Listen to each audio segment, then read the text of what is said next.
जय हिंद मेरे प्यारे साथियों, स्वागत करता हूं आपके अपने YouTube चैनल टारगेट हब में। मैं एसपी चौधरी एक बार फिर आपके सामने हाजिर हुआ हूं रेलवे ग्रुप डी के प्रीवियस ईयर क्वेश्चन पेपर के साथ।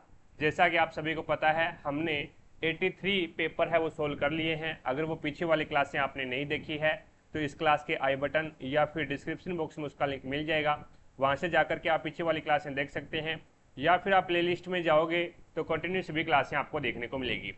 चलिए शुरू करते हैं आज का सेशन। और आज अपन इस क्लास में 28 सितंबर 2022 को जो तीसरी पारी में पेपर हुआ था उस पेपर का इस क्लास में सॉल्यूशन करने वाले हैं। तो जल्दी से क्लास को लाइक करें भी, जिसने भी क्लास को लाइक नहीं किया है तो एक बार क्लास को लाइक कीजिएगा और ज़्यादा से ज़्यादा शेयर करें अपने सभी दोस्तों के साथ में, ताकि सभी दोस्तों को क्लास का लाभ मिले, उन्हें भी पता लगे भी रेलवे ग्रुप डी में किस लेवल के क्वेश्चन आते हैं और उसे कैसे सोल्व करते हैं। और चैनल पर नए हैं तो चैनल को सब्सक्राइब करें, पास में लगे बेल आइकन को जरूर दबाएं, ताकि अपन जैसे ही नेक्स्ट वीडियो डालें तो उसका नोटिफिकेशन सबसे पहले आपके पास पहुंचे और आप तुरंत उसका लाभ उठा सको। पहला क्वेश्चन देखो भी आपके सामने है इस प्रकार से।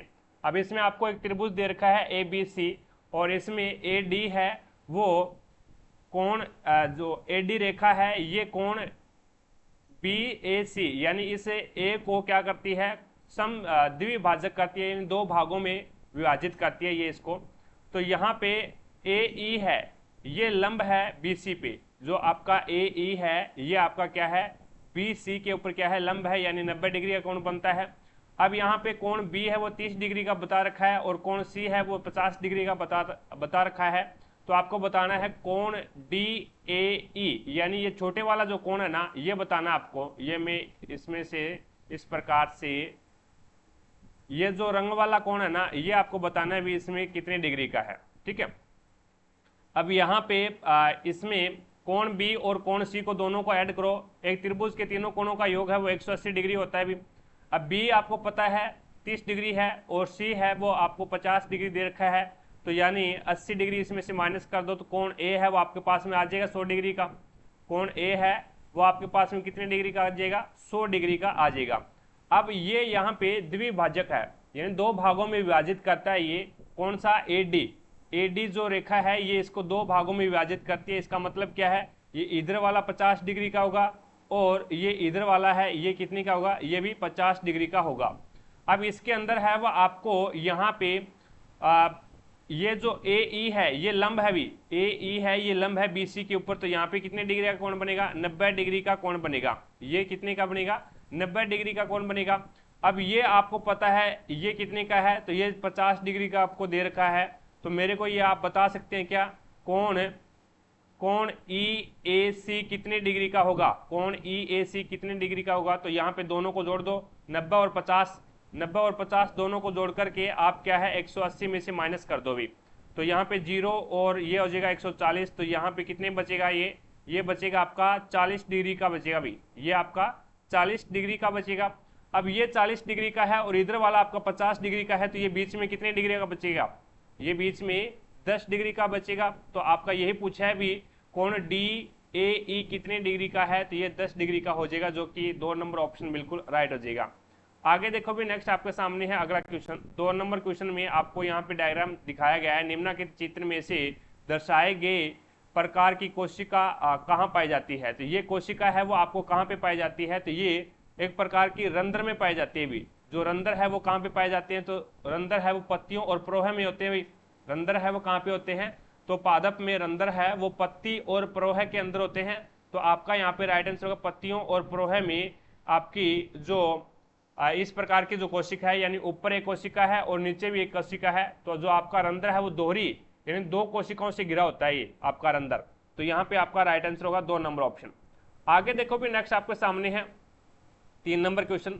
अब 3 नंबर क्वेश्चन में आपको बोला गया है निम्न में से किन खनिज ऐस्कों का निर्माण है वो एल्यूमिनियम सिलिकेट की प्रचुरता से पूर्ण विभिन्न प्रकार की चट्टानों के अपघटन के फलस्वरूप बने अवक्षेप से होता है। तो निम्न में से किस खनिज ऐसक, तो एल्यूमिनियम सिलिकेट की प्रचुरता। तो एल्यूमिनियम का ऐसक का नाम क्या है, तो एल्यूमिनियम का ऐसक का नाम है वो आपका बॉक्साइट होता है भी। क्या नाम है, बॉक्साइट है। तो यही यहाँ पे पूछा है भी किन खनिज ऐसकों के निर्माण से एल्यूमिनियम सिलिकेट की प्रचुरता से पूर्णतः विभिन्न प्रकार की चट्टानों के अपघटन के फलस्वरूप बने अवक्षेप होते हैं। तो ये आपका राइट आंसर होगा बॉक्साइट, और बॉक्साइट है वो एल्यूमिनियम का आवश्यक है। आगे देखो भी नेक्स्ट आपके सामने है अगला क्वेश्चन। नेक्स्ट है तारामती चोटी है वो किस राज्य में है? तारामती चोटी है वो महाराष्ट्र के अंदर है। 4 नंबर ऑप्शन है वो आपका बिल्कुल राइट हो जाएगा। भाई तारामती चोटी किस राज्य में स्थित है? तो वो आपका महाराष्ट्र हो जाएगा। नेक्स्ट देखो भी 5 नंबर क्वेश्चन आपके सामने है।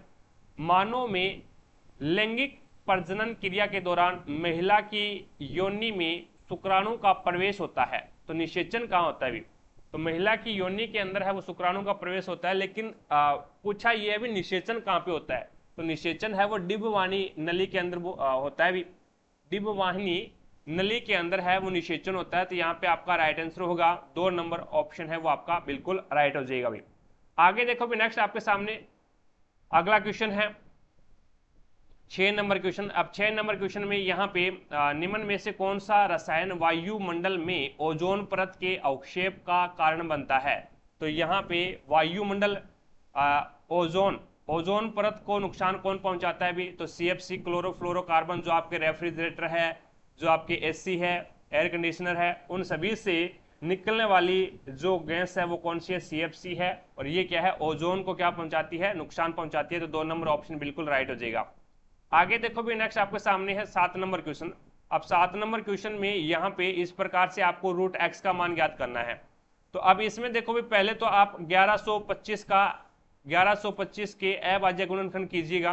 तो इसमें पहले भाग चला जाएगा 5 से दे दो भी, तो ये हो जाएगा 5 2 10 बच गया 1, 5 2 10 बच गया 2, 5 5 25, फिर 5 का दे दो तो ये हो जाएगा 5 के 20 बच गया 2, 5 के 20, और उसके बाद में 5 का 20 और 5 2 5 5 25, फिर 5 से दे दो तो ये हो जाएगा 5 9 45, फिर 3 से और फिर 3 और फिर 3 से और अब 1 आ जाएगा।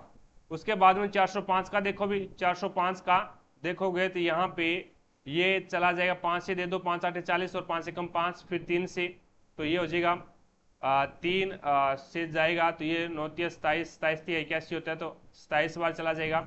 और उसके बाद में 3 से तो ये 9 बार चला जाएगा, फिर 3 से उसके बाद में 3 और फिर 3 से फिर 1।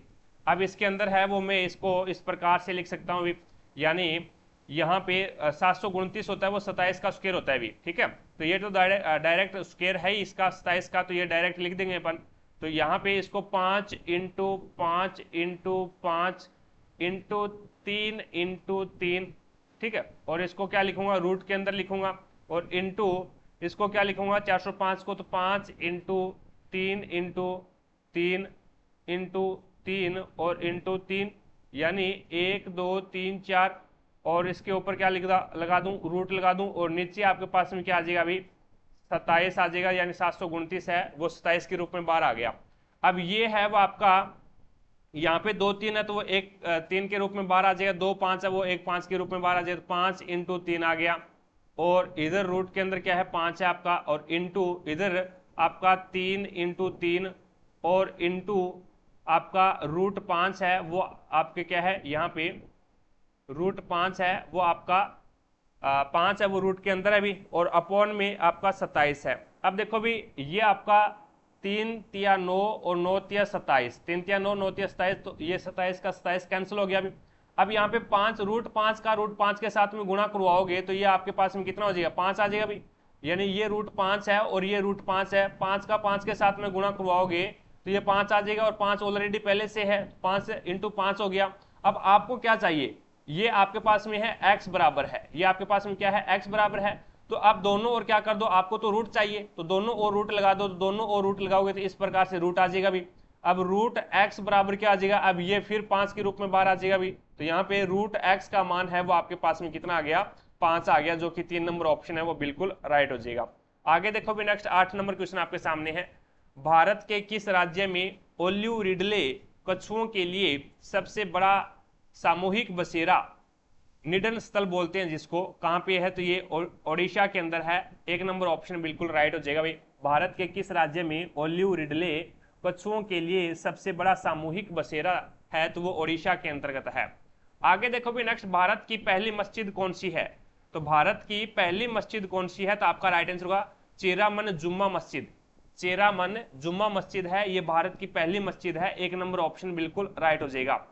अगला क्वेश्चन देखो भी नेक्स्ट आपके सामने है 10 नंबर क्वेश्चन।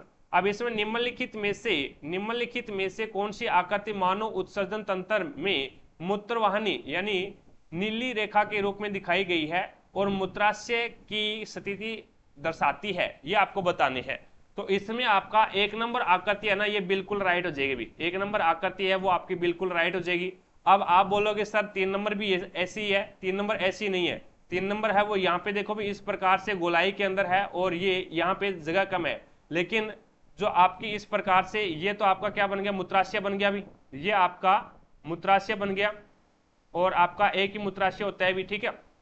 और ये मूत्रवाहिनियां होती है वो एक जोड़ी होती है इस प्रकार से, इसमें पीछे की ओर होता है ना, पीछे मूत्रवाहिनियों में पीछे की ओर जगह है वो ज्यादा होती है अकॉर्डिंग टू आगे की अकॉर्डिंग है वो पीछे की ओर है वो, इसमें जगह ज्यादा होती है, लेकिन यहाँ पे क्या है जगह कम है, तो इसीलिए ये कैंसिल हो गया। और यहाँ पे मूत्रवाहिनियां है, मूत्राशय के अंदर मूत्र लेके आती है, लेकिन यहाँ पे तो ये खुली नहीं है, तो ये कैंसिल हो गया। और यहाँ पे ये क्या है, इस प्रकार से सिंगल में आ रही है, सिंगल में नहीं आती, ये भी कैंसिल हो गया। तो आपका यहाँ पे राइट आंसर क्या होगा, 1 नंबर आकृति है वो बिल्कुल सही है अभी। आगे देखो भी नेक्स्ट आपके सामने है 11 नंबर क्वेश्चन। अब 11 नंबर क्वेश्चन में आपको यहाँ पे बोला गया जंक फूड खाना सेहत के लिए लाभप्रद नहीं होता। अब इसमें पहला तर्क है जंक फूड में वसा, रासायनिक योजक और सोडियम प्रचुर मात्रा में होते हैं जो मोटापे का कारण बनते हैं, इसीलिए जंक फूड खाना है वो लाभप्रद नहीं होता भी, पहली बात सही है। और शर्करा और वसा का अधिक सेवन मस्तिष्क की कार्य प्रणाली को मंद कर देता है, जो कि अधिगम और स्मृति जैसी प्रवृत्तियों के निर्माण में सहायक होता है, तो ये भी बिल्कुल सही बात है। इसीलिए आपको बोला जाता है जंक फूड खाना है वो सेहत के लिए खराब होता है भी। तो यहाँ पे 2 नंबर ऑप्शन है वो बिल्कुल राइट हो जाएगा, पहला और दूसरा तर्क है वो दोनों क्या है यहाँ पे समर्थन कर रहे हैं। नेक्स्ट देखो भी 12 नंबर क्वेश्चन आपके सामने है।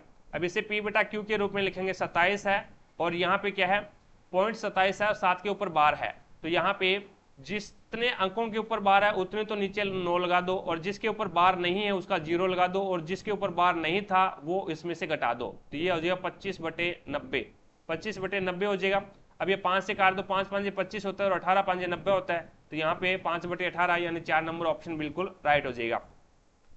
आगे देखो भी नेक्स्ट आपके सामने है 13 नंबर क्वेश्चन। अब इसमें बोला गया है भी यदि 10 सेंटीमीटर त्रिज्या के एक ठोस गोले को पिघाल करके समान त्रिज्याओं की 8 गोलाकार गेंदें बनाई जाती है, तो ऐसी प्रत्येक गेंद का पृष्ठीय क्षेत्रफल कितना होगा ये आपको बताना है।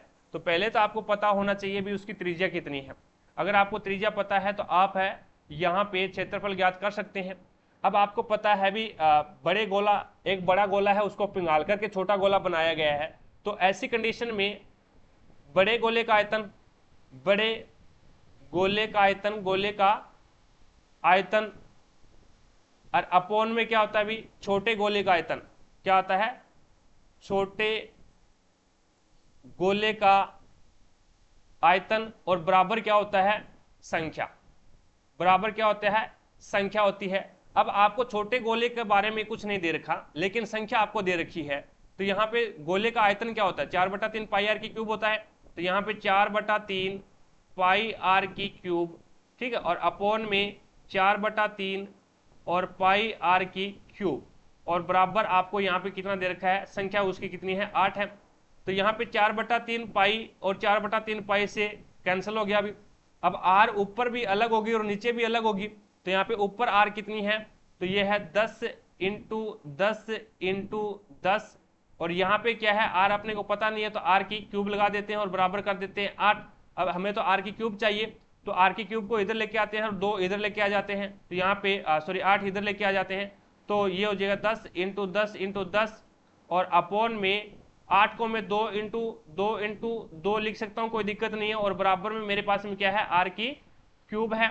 अब यहाँ पे जो कट रहा है उसको काट दो, 2 से कटा 5 बार, 2 से कटा 5 बार, 2 से कटा 5 बार, तो यहाँ पे आर की क्यूब बराबर हो गया 5 × 5 × 5, तो आर बराबर कितना हो जाएगा 5।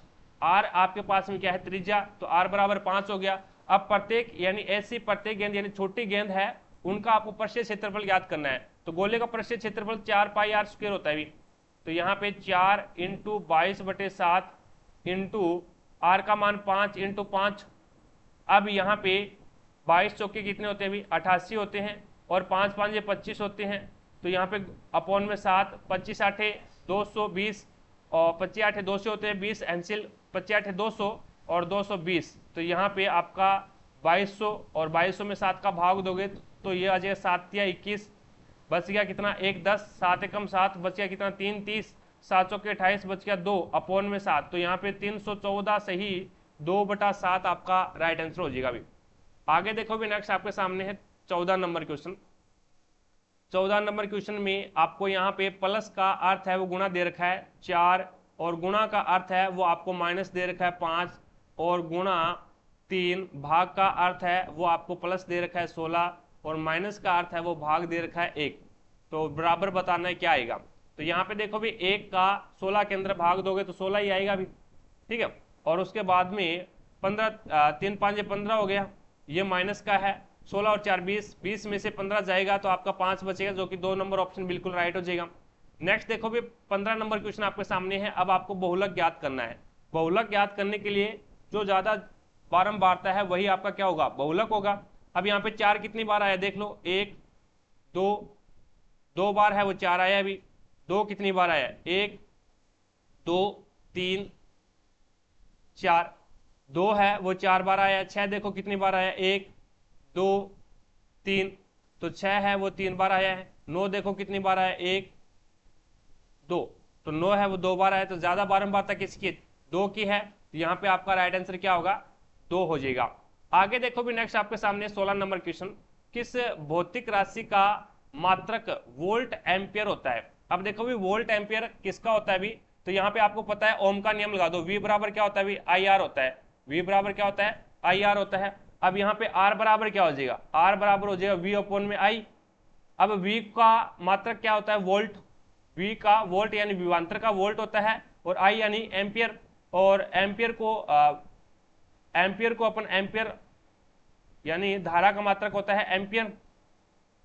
तो यहाँ पे विभवांतर का होता है वोल्ट और धारा का होता है एम्पियर, तो R बराबर क्या हो जाएगा, वोल्ट अपॉन में एम्पियर। तो वोल्ट अपॉन में एम्पियर है वो किसका मात्रक होता है, प्रतिरोध का मात्रक होता है। तो यहाँ पे आपका राइट आंसर होगा 1 नंबर ऑप्शन। आगे देखो भी नेक्स्ट आपके सामने 17 नंबर क्वेश्चन। 17 नंबर क्वेश्चन में यहाँ पे प्रत्येक स्वर को क्या करना है, आपको अंग्रेजी वर्णमाला ठीक उसके बाद आने वाले अक्षर से चेंज करना है। तो स्वर में आपको क्या करना है, +1 करना है, और व्यंजन में आपको क्या करना है, -1 करना है। और व्यंजन को ठीक उसके बाद आने वाले, व्यंजन के अंदर भी 1 आपको जोड़ना है भी, ठीक उसके बाद आने वाले, और यहाँ पे भी ठीक उसके बाद आने वाले अक्षर में चेंज करना, सभी में 1 जोड़ना है। तो यहाँ पे ये हो जाएगा आपका C B D L और H, R चला जाएगा S में, O चला जाएगा P में, U चला जाएगा V में, N चला जाएगा O में, और D चला जाएगा E में। तो इस प्रकार बने अक्षर समूह में कितने स्वर है ये आपको बताना है। स्वर कितने आए हैं वो देख लो भी, एक तो ये रहा स्वर, तो यहाँ पे आपका स्वर आया है एक, ये रहा भी O और E 2 स्वर है, तो यहाँ पे आपका 2 नंबर ऑप्शन बिल्कुल राइट हो जाएगा। आगे देखो भी 18 नंबर क्वेश्चन आपके सामने है। एक खेल खेलते समय P D के दक्षिण में खड़ा है, P है ना वो D के दक्षिण में खड़ा है। ये लो ये जो किसके लिए आया है, तो जो है वो D के लिए आया भी, A के पश्चिम में खड़ा है, तो यहाँ पे D है वो A के पश्चिम में खड़ा है। ये जो किसके लिए आया है, ये जो A के लिए आया है J के उत्तर में खड़ा है। अब A है वो J के कहाँ पे है, उत्तर में खड़ा है। यदि P A के साथ अपना स्थान बदल ले, P है वो J की जगह चला जाए और J है वो P की जगह आ जाए, तो यहाँ पे आपका A आ गया और यहाँ पे आपका P आ गया। अब इसने क्या बोला है, तो P के सापेक्ष J किस दिशा में है, तो P के सापेक्ष पूछा है, तो P के सापेक्ष यहाँ पे J है वो दक्षिण दिशा में हो जाएगा, जो कि 2 नंबर ऑप्शन बिल्कुल राइट हो जाएगा। आगे देखो भी नेक्स्ट आपके सामने है 19 नंबर क्वेश्चन, ये करंट अफेयर का है भी। नेक्स्ट देखो 20 नंबर क्वेश्चन। अब 20 नंबर क्वेश्चन में कुछ लोग है वो एक पंक्ति में उत्तर की ओर मुख करके बैठे हैं। उसमें बोला गया B है वो C के दाईं ओर तीसरा बैठा है। अब B है वो C के दाईं ओर तीसरा, तो C को मैं एक बार यहाँ पे बिठा देता हूँ, पहला दूसरा और तीसरा है वो B बैठा है। C के बाईं ओर कोई भी व्यक्ति नहीं बैठा, ठीक है।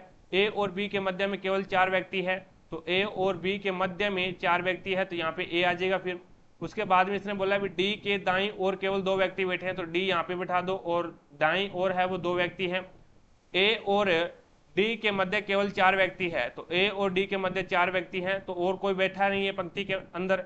तो C और D के मध्य आपको बताना कुल व्यक्ति कितना है, C ये रहा और D ये रहा भी, तो इसके मध्य में 4 5 4 5 और 4 9 और 10 11 और 12, तो इनके मध्य में कितने व्यक्ति हैं? तो 12 व्यक्ति हैं, जो कि आपका एक नंबर ऑप्शन बिल्कुल राइट हो जाएगा। आगे देखो भी, नेक्स्ट आपके सामने 21 नंबर क्वेश्चन है।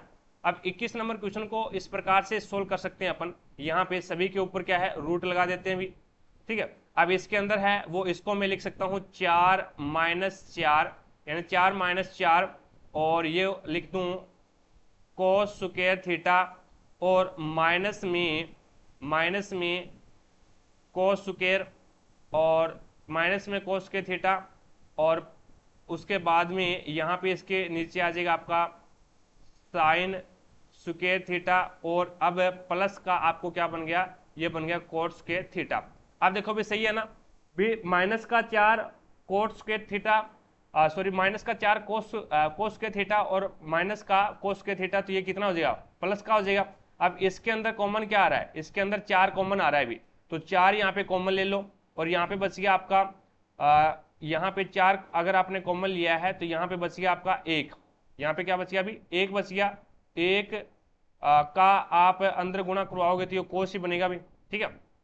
तो ये हो जाएगा माइनस का कोस के थीटा, और ये हो जाएगा आपका माइनस का कोस के थीटा, और उसके बाद में नीचे आपके पास में आ जाएगा साइन के थीटा, और प्लस में ये आपके पास में हो जाएगा कोस के थीटा, और ये पूरे के ऊपर क्या है, यहाँ पे रूट है भी। अब यहाँ पे 4 में 4 का भाग दोगे तो 1 ही बचेगा ना, ये देखो भी 4 के अंदर 4 तो हमने कॉमन ले लिया, तो इस 4 के अंदर आप भाग दोगे तो यहाँ पे 1 बचेगा भी, ये 1 आ जाएगा इसमें। अब देखो इसके अंदर, अब यहाँ पे आपको पता है एक सर्व समीकरण होती है जो कि साइन के थीटा प्लस में कोस के थीटा बराबर क्या होता है, 1 होता है। अब यहाँ पे साइन के थीटा बराबर क्या होगा, साइन स्क्वायर थीटा बराबर इस कोस को मैं बराबर से दूसरी साइड में भेज दूं तो ये हो जाएगा 1 माइनस में कोस के थीटा, और यहाँ पे क्या है 1 माइनस कोस के थीटा है, तो इसकी जगह मैं साइन के थीटा लिख सकता हूँ भी। तो ये पूरा का पूरा क्या है, रूट के अंदर है, तो यहाँ पे इसमें लिख दूंगा मैं 4, और ये आ जाएगा आपका साइन के थीटा, ये क्या आ जाएगा अभी साइन, ये आपका हो जाएगा साइन के थीटा, और उसके बाद में यहाँ पे आपके पास में हो जाएगा माइनस का, और ये आ जाएगा आपका कोस के थीटा, और अपॉन में आपका क्या चल रहा है अभी, साइन स्क्वायर थीटा चल रहा है, और यहाँ पे आपका क्या है, प्लस का निशान है, और ये आ जाएगा आपका कोस स्क्वायर थीटा, और ये पूरे के ऊपर क्या है, रूट है।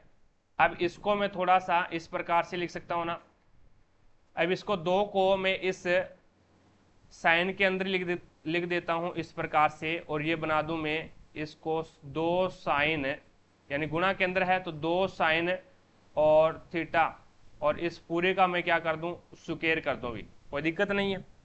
और माइनस में अब मेरे पास में क्या है, माइनस में यहाँ पे कोस के थीटा है। अब अलग अलग के अंदर साथ में अलग अलग के अंदर भाग दे दो भी यहाँ पे, तो अलग अलग के अंदर भाग दोगे तो यहाँ पे आ जाएगा साइन स्क्वायर थीटा, और उसके बाद में बीच में निशान किसका है, माइनस का है, तो ये हो जाएगा कोस के थीटा, और अपॉन में यहाँ पे आ जाएगा आपका साइन के थीटा, और प्लस में आपके पास में ये आ जाएगा कोट स्क्वायर थीटा। अब उसके बाद में अब इसमें साइन, यहाँ पे देखो भी कोस के थीटा और अपॉन में क्या है, साइन के थीटा है, और कोस अपॉन में साइन क्या होता है भी, कोट होता है, कोस अपॉन में साइन क्या होता है, कोट होता है, तो ये तो कैंसिल हो गया भी, ये साइन स्क्वायर है और यहाँ पे भी साइन के थीटा, तो ये तो कैंसिल हो गया, तो यहाँ पे आपका बच गया 2 की स्क्वायर यानी 4, वापस 4 लिख दूं मैं, और यहाँ पे कोस अपॉन में साइन क्या होता है भी, कोस अपॉन में साइन है वो आपका कोट होता है, स्क्वायर है तो स्क्वायर लगा दो भी, तो यहाँ पे कोट स्क्वायर, और ये प्लस का आपका कोट स्क्वायर है, और इसके ऊपर क्या है भी आपका रूट है, तो ये माइनस का है और ये प्लस का है, तो ये कैंसिल हो गया। तो यहाँ पे रूट के अंदर क्या है, 4 है, तो ये बाहर आएगा, तो ये किसके रूप में आ जाएगा, 2 के रूप में बाहर आ जाएगा, जो कि आपका राइट आंसर क्या होगा, 4 नंबर ऑप्शन है वो इसका बिल्कुल राइट हो जाएगा भी। आगे देखो भी, नेक्स्ट आपके सामने 18 नंबर क्वेश्चन, अब सॉरी 22 नंबर क्वेश्चन है, इसमें दे रखा है भी 18 और 25 के एलसीएम और महत्तम समावर्त्य का आपको गुणनफल बताना है भी। 18 और 25 का आपको पहले तो 18 और 25 का मेरे को ये बताओ भी, इसका एचसीएफ कितना होगा, एचसीएफ कितना होगा, तो एचसीएफ है वो 18 और 25 का तो एक ही होगा भी, 18 और 25 का एक ही होगा, ऐसी एक ही संख्या है जो 18 और 25 को क्या कर रही है, डिवाइड कर रही है। और उसके बाद में 18 और 25 का एलसीएम कितना होगा, एलसीएम कितना होगा, तो एलसीएम है वो 18 और 25 का 450 होगा। भी कितना होगा, 18 का भाग है वो 450 में चला जाएगा और 25 का भाग भी 450 के अंदर चला जाएगा, और इसका आपस में गुणा पूछा है भी आपको, एलसीएम और एचसीएफ का गुणनफल पूछा है, तो दोनों का गुणा कर दो, तो 450 से कम 450, तो यहाँ पे आपका राइट आंसर क्या होगा, 1 नंबर ऑप्शन है वो बिल्कुल राइट हो जाएगा। अब इसमें है वो आप डायरेक्ट ज्ञात कर सकते हैं भी, यानी अभाज्य गुणनखंड कर लो 18 के अभाज्य गुणनखंड करोगे तो 3 तिया 9 और 9 दुए होते हैं 18, और इसी प्रकार से 25 को क्या लिखूंगा मैं, तो 25 को लिखूंगा 5 × 5, क्या लिखूंगा 5 × 5, तो ये 25 हो गया। अब इसमें कॉमन तो कुछ नहीं है, अब 18 और 25 का आपस में गुणा करवा दो यार, तो 18 और 25 का आपस में 25 8 2 से होते हैं, तो यहाँ पे 20 है और बच गए, और 25 से कम 25 और 20 कितने होते हैं 45, तो यहाँ पे 450, इसका क्या आ गया, एलसीएम आ गया।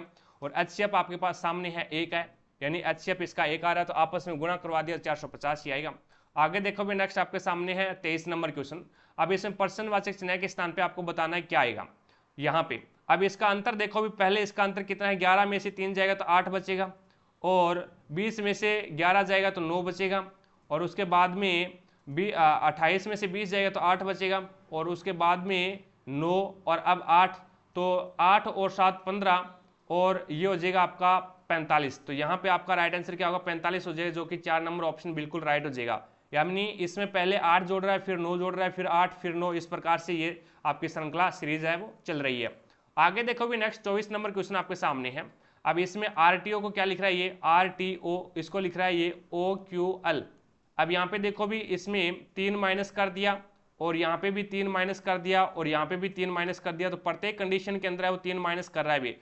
आर यानी 18 में 3 माइनस किया 15, 20 में 3 माइनस किया 17, और 15 में 3 माइनस किया 12, तो इसी प्रकार से UBF, तो यहाँ पे U आता है 21 पे 3 माइनस करोगे तो 21 में से 3 जाएगा, तो यहाँ पे 18 आ जाएगा R, और उसके बाद में B है वो 2 पे आता है, 3 माइनस करोगे तो B और A और आपका Z चला जाएगा, तो हो जाएगा ये Y बचेगा भी 25, और उसके बाद में से 6 में से 3 जाएगा तो 3 बचेगा, तो यहाँ पे आ जाएगा C, तो आपका राइट आंसर होगा 3 नंबर ऑप्शन। नेक्स्ट देखो भी अगला क्वेश्चन है करंट अफेयर का है। नेक्स्ट 26 नंबर क्वेश्चन देखिएगा, मातृ स्वास्थ्य के अंतर्गत क्या क्या शामिल है, तो मातृ स्वास्थ्य के अंतर्गत है वो प्रसव और प्रसवोत्तर अवधि के दौरान देखभाल है, ये मानव मातृ स्वास्थ्य के अंतर्गत आता है भी, तो यहाँ पे आपका राइट आंसर होगा 2 नंबर ऑप्शन है वो आपका बिल्कुल राइट हो जाएगा। प्रसव से पूर्व, प्रसव और प्रसवोत्तर अवधि के दौरान है वो देखभाल होनी चाहिए, तो यहाँ पे 2 नंबर ऑप्शन आपका बिल्कुल राइट हो जाएगा। आगे देखो भी नेक्स्ट 27 नंबर क्वेश्चन आपके सामने है। एक साइकिल चालक है वो 25 घंटे के अंदर है वो 900 किलोमीटर की दूरी तय करता है। अब आपको बताना साइकिल चालक की मीटर प्रति सेकंड में चाल बतानी है। चाल बराबर क्या होता है, दूरी बटा समय। दूरी आपके पास में कितनी है 900 है, और समय आपके पास में कितना है 25 घंटे है। अब मीटर प्रति सेकंड में बनाने के लिए आपको 5/18 से गुणा करना पड़ता है।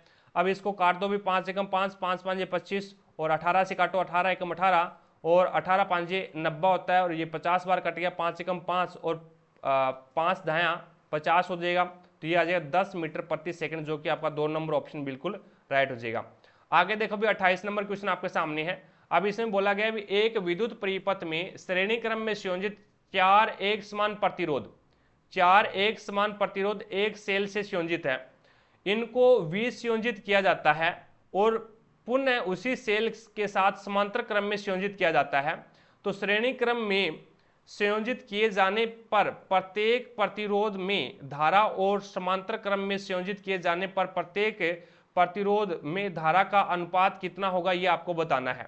तो यहाँ पे समांतर क्रम के अंतर्गत श्रेणी क्रम में संयोजित किए जाने पर प्रत्येक प्रतिरोध में धारा और समांतर क्रम में संयोजित किए जाने पर प्रत्येक प्रतिरोध में धारा का अनुपात कितना होगा, ये आपको बताना है। तो इसमें पहले मैं मान लेता हूं भी 4 एक समान प्रतिरोध है, तो प्रत्येक का जो प्रतिरोध है वो मैं R मान लेता हूं भी, कोई दिक्कत नहीं है, ठीक है। अब यहाँ पे 4 एक समान है, तो इसका श्रेणी क्रम के अंतर्गत है वो प्रतिरोध कितना होगा, तो श्रेणी क्रम के अंतर्गत प्रत्येक का प्रतिरोध का R प्रतिरोध है, ठीक है। तो उसमें 4 प्रतिरोध है, तो 4 प्रतिरोध और 4 R आ जाएगा, 4 R है इसका तुल्य प्रतिरोध हो जाएगा श्रेणी क्रम में। अब समांतर क्रम में क्या होता है, 1/R1 और 1/r, 1/r प्लस में 1/r, इस प्रकार से 1/r प्लस में 1/r और प्लस में 1/r। अब यहाँ पे इसका r तो एलसीएम आ गया और उसके बाद में ऊपर हो गया 4, यानी 4r, 4 अपॉन में r। ये आपके पास में क्या है भी 1/r डैश के अकॉर्डिंग है। अब इसका तुल्य प्रतिरोध कितना होगा, आपको तो r चाहिए, तो r बराबर कितना हो जाएगा, r अपॉन में 4 आ जाएगा, यानी ये भी पलट जाएगा। तो ये आपका समांतर क्रम में है और ये आपका क्या है, श्रेणी क्रम में है। अब इसमें बोला गया भी धारा पूछी है, आपको धारा पूछी है, तो यहाँ पे आपको पता है भी धारा क्या होती है भी, धारा यानी V बराबर क्या होता है, V बराबर आपका होता है IR, V बराबर होता है IR। तो I बराबर क्या हो जाएगा, I बराबर आपका हो जाएगा V अपॉन में R, I बराबर क्या हो जाएगा, V अपॉन में R हो जाएगा। अब ये तो पहली कंडीशन में है और ये आपका दूसरी कंडीशन में हो जाएगा, R बराबर क्या हो जाएगा, V अपॉन में R। अब आपके यहाँ पे V अपन क्या मान लेते हैं, एक प्रकार से कांस्टेंट मान लेते हैं, V है वो एक प्रकार से कांस्टेंट मान लेते हैं। तो यहाँ पे V अपॉन में R आपके पास में कितना है, श्रेणी क्रम में, ये आपका श्रेणी क्रम में है, ऐसे सीरीज हो गया। और यहाँ पे ये आपका पैरेलल हो गया, यानी समांतर क्रम हो गया।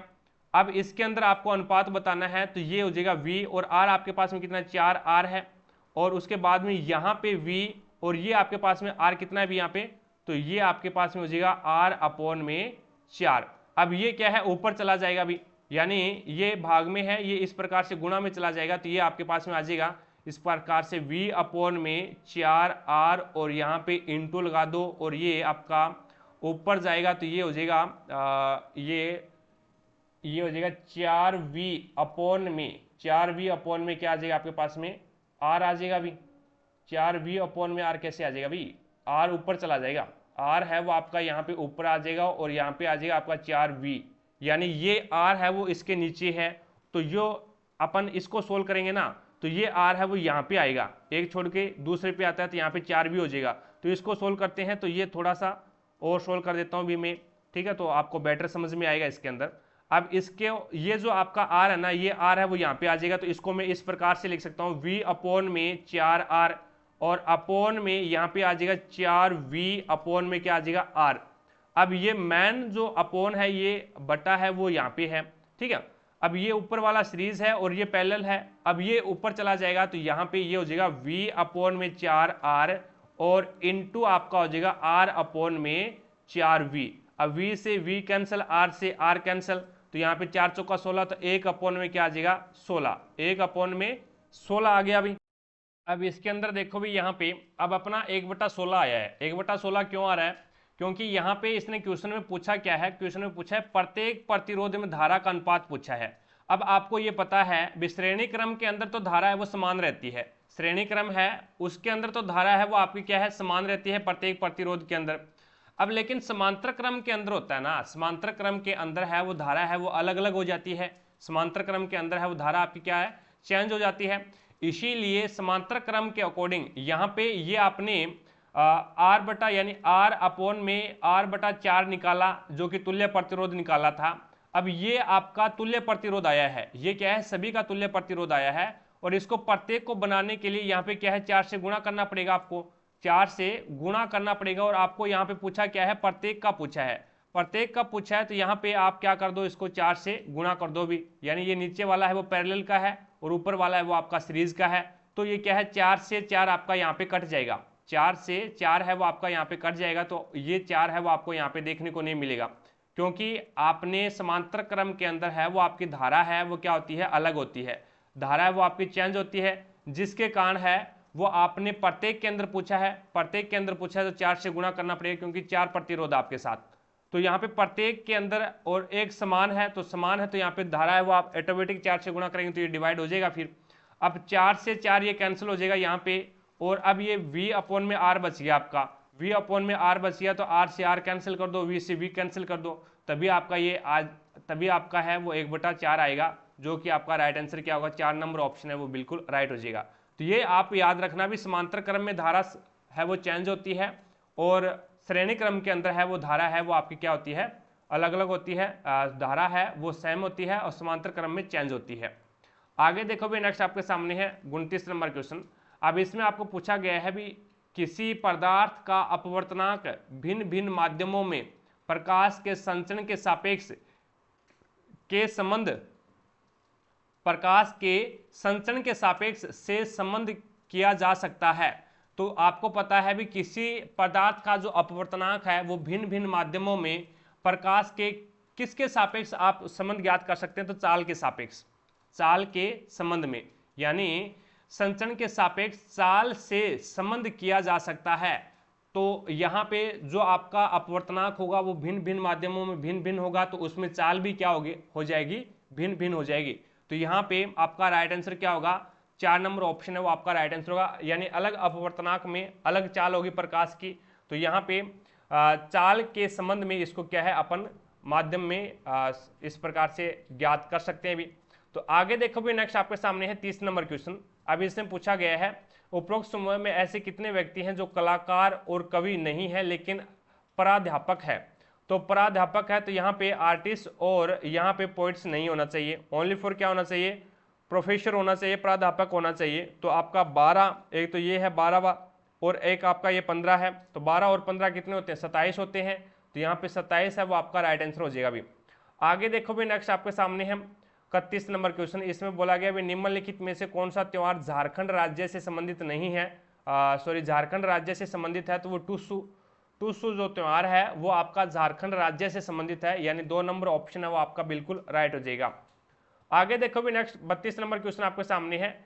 अब इसमें अल्फा और बीटा का मान आपको ज्ञात करना है। पहले इस समीकरण से अल्फा और बीटा का मान ज्ञात कर लो, द्विघात समीकरण से 2 × 6 होता है, तो ये टुकड़े हो जाएंगे इसके x² और प्लस का 2x और यहाँ पे प्लस का 3x हो जाएगा, 3x और प्लस का 6। अब इसमें यहाँ पे 2 देख लो क्या कॉमन आ रहा है और यहाँ पे देख लो क्या कॉमन आ रहा है। यहाँ पे x कॉमन आ रहा है तो x प्लस में 2 बच गया आपका, x प्लस में 2 और यहाँ पे आपका कॉमन आ गया प्लस का 3, तो यहाँ पे आपका बच गया x प्लस में 2। तो यहाँ पे एक तो आपका हो जाएगा x बराबर में -3 और एक हो जाएगा आपका x बराबर में -2। तो यहाँ पे अल्फा और बीटा का मान कितना आ गया, -3 और -2 आ गया। अब इसमें रखोगे तो -3 और -2 का आपस में गुणा करवाओगे यहाँ पे, तो ये हो जाएगा +6 और उसके बाद में माइनस का है और इधर 1/में -3 और ये -1/में -2 कर दो भी। अब इसके अंदर है वो आपका एलसीएम कितना आएगा, 6 आ जाएगा और ये हो जाएगा -2 × 6 और यहाँ पे -3 × 6। अब इसके अंदर है वो बाहर क्या है, माइनस का है, तो 6 माइनस में ये -2 और -3 कितना हो जाएगा, -5 हो जाएगा। तो ये माइनस फिर कितना हो जाएगा भाई, +5/6। अब इसका एलसीएम ले लो 6 और यहाँ पे हो जाएगा 6 × 6 = 36 प्लस में 5, तो ये 36 और 5 कितने होते हैं, 36 और 5 41/6 हो जाएगा भी। तो यहाँ पे आपका राइट आंसर क्या होगा, 1 नंबर ऑप्शन हो जाएगा भाई, क्योंकि माइनस बाहर है और माइनस ही अंदर है, -5 अंदर है और माइनस बाहर है, तो माइनस प्लस हो जाएंगे। आगे देखो भी नेक्स्ट आपके सामने 33 नंबर क्वेश्चन, ये करंट अफेयर का क्वेश्चन है। नेक्स्ट देखिएगा 34 नंबर क्वेश्चन है, वह अभिक्रिया जिसमें 2 अभिकारक भाग लेते हैं और केवल एक उत्पाद बनाता है, तो वहां पे संयोजन अभिक्रिया होती है। संयोजन अभिक्रिया यानी संयोजन हुआ है, संयोग हुआ है, संयोग होगा 2 मिलेंगे, तो यहाँ पे 2 अभिकारक मिलते हैं और एकल उत्पाद का निर्माण करते हैं, वहां पे संयोजन अभिक्रिया होती है। और वियोजन अभिक्रिया है वो जस्ट संयोजन की उल्टी होती है। इसमें तो 2 अभिकारक मिलते हैं, इसमें एकल उत्पाद है वो उष्मा पाकर के क्या है, 2 अलग अलग प्रोडक्ट के अंदर टूटता है। जैसे AB कोई अभिकारक है, इसमें हमने उष्मा दी और उष्मा देने के बाद में ये A प्लस में B के रूप में क्या हो गया, टूट गया, तो ये क्या है, वियोजन अभिक्रिया है। आगे देखो भी नेक्स्ट आपके सामने है 35 नंबर क्वेश्चन। अब 35 नंबर क्वेश्चन में यहाँ पे आपको बोला गया भी PEN, इसको क्या लिख रहा है, ये लिख रहा है KVM। अब यहाँ पे इसमें कितना माइनस कर दिया, अभी 5 माइनस कर दिया और यहाँ पे इसका काला पानी, ये उल्टा लिख रहा है। अभी P का उल्टा होता है K, E का उल्टा होता है V और N का उल्टा होता है M। तो यहाँ पे GUN को देखो भी क्या लिखेगा, तो G का उल्टा होता है GT रोड और U का उल्टा होता है फादर अंकल और N का उल्टा होता है M, तो ये हो जाएगा TFM, जो कि आपका 4 नंबर ऑप्शन है वो बिल्कुल राइट हो जाएगा। अगला क्वेश्चन देखो भी 36 नंबर क्वेश्चन आपके सामने है। अब 36 नंबर क्वेश्चन में यहाँ पे फिल इन द ब्लैंक के अंदर बताना है आपको क्या आएगा। तो इसके अंदर पहले एल एम टी आ रहा है, फिर आपके पास है एल एम टी से पहले पी आ रहा है, तो इसका मतलब यहाँ पहले क्या आ जाएगा, पी आ जाएगा भाई, ठीक है। और फिर पी एल एम टी, और फिर पी से पहले देखो भी यहाँ पे के आ रहा है, तो यहाँ पे भी पहले क्या रख दो, के रख दो। यहाँ पे देखो के पी एल आ रहा है ना, तो ये के पी एल एम टी हो गया। फिर इसमें उसके बाद में टी के बाद में क्या आ रहा है अभी, टी के बाद में यहाँ पे भी कुछ नहीं दिखा रखा आपको, तो के पी एल और फिर यहाँ पे एम और टी आ जाएगा, और उसके बाद में के पी एल एम टी और फिर डबल टी कर दो भी यहाँ पे पीछे, ठीक है। तो ये डबल टी हो जाएगा, फिर ये एक ग्रुप बन गया इसका, ये हो जाएगा K P L M T T और फिर K P L M T T और फिर K P L M double T और फिर K P L M double T, इस प्रकार से बन जाएगा। तो इसमें आ जाएगा, एक तो आ जाएगा के पी और फिर टी और फिर के और फिर आएगा इसमें टी आ जाएगा और यहाँ पे एम आ जाएगा, फिर टी आएगा और यहाँ पे एल आ जाएगा भी, के पी यहाँ पे एल नहीं, यहाँ पे आएगा टी, यहाँ पे टी आएगा और फिर लास्ट में आ जाएगा आपका टी। तो इस प्रकार से ये आपका राइट आंसर होगा, 2 नंबर ऑप्शन, 2 नंबर ऑप्शन है वो आपका राइट आंसर हो जाएगा भी। यानी इसके अंदर ग्रुप क्या बन रहा है, ग्रुप बन रहा है के पी एल एम टी और टी, ये ग्रुप बन रहा है भी इसमें। आगे देखो भी नेक्स्ट आपके सामने है अगला क्वेश्चन। अगला क्वेश्चन है अवतल दर्पण का वक्रता केंद्र स्थित होता है। तो अवतल दर्पण का वक्रता जो केंद्र है वो इस प्रकार से अवतल दर्पण होता है और इसके सामने यहाँ पे आपका फोकस होता है और ये आपका वक्रता केंद्र सी होता है, तो दर्पण के सामने होता है भी। तो यहाँ पे आपका राइट आंसर क्या होगा, 4 नंबर ऑप्शन बिल्कुल राइट हो जाएगा। आगे देखो भी नेक्स्ट आपके सामने है 38 नंबर क्वेश्चन। अब इसमें बोला गया भी एक व्यक्ति अपने वेतन का 30% किराना पर खर्च करता है और उसके बाद में 3500 रुपये शेष बचा लेता है, तो आपको बताना है उसका कुल वेतन कितना है, ये आपको बताना है भी। अब इसमें देखो भी मैंने मान लिया भी टोटल 100% उसका वेतन है और उसके बाद में यहाँ पे बचा कितना रहा है अभी, तो ये बचा खर्च कर रहा है 30%, तो 70% बचा रहा है अभी, तो 70% बराबर 3500 हो गया आपका, क्योंकि 3500 रुपये बचा रहा है। तो एक से एक कैंसिल कर दो, तो यहाँ पे एक का मान है वो कितना आ गया, 50 आ गया, एक का मान 50 आ गया, तो उसका कुल वेतन कितना है, कुल वेतन 100% है, तो 100 के साथ में गुणा करोगे 50 का, तो 5000 आ जाएगा। आगे देखो भी नेक्स्ट आपके सामने है 39 नंबर क्वेश्चन। अब इसमें आपको बताना है द्विघात समीकरण के मूल क्या है, ये आपको बताना है। तो पहले इसको x को एल्शियम ले लो, यहाँ पे x एल्शियम आ गया, तो x की स्क्वायर इसके नीचे 1 मान लो भी, x की स्क्वायर प्लस में 20 और बराबर में 9। अब ये x यहाँ पे जाएगा इधर बराबर से दूसरी साइड में, तो ये गुना में चला जाएगा, तो x की स्क्वायर प्लस में 20 और बराबर में 9x हो जाएगा, 9x। अब इस समीकरण को सही कर लो, x की स्क्वायर माइनस का 9x और प्लस का आपका क्या आ जाएगा, 20 आ जाएगा। अब इसके टुकड़े कर लो भी, अब इसके टुकड़े कर लो, तो टुकड़े तो इसके x की स्क्वायर माइनस का 9x और प्लस का 20 टुकड़े हो जाएंगे क्या, 4 5 20 और 4 और 5 9, ठीक है, हो जाएंगे। तो ये हो जाएगा आपका x की स्क्वायर माइनस का 5x और माइनस का ही 4x और प्लस का आपका आ जाएगा 20।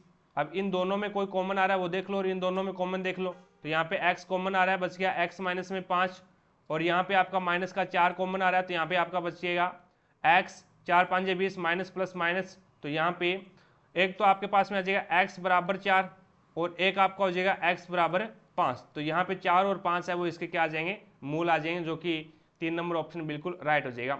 आगे देखो भी नेक्स्ट आपके सामने है 40 नंबर क्वेश्चन।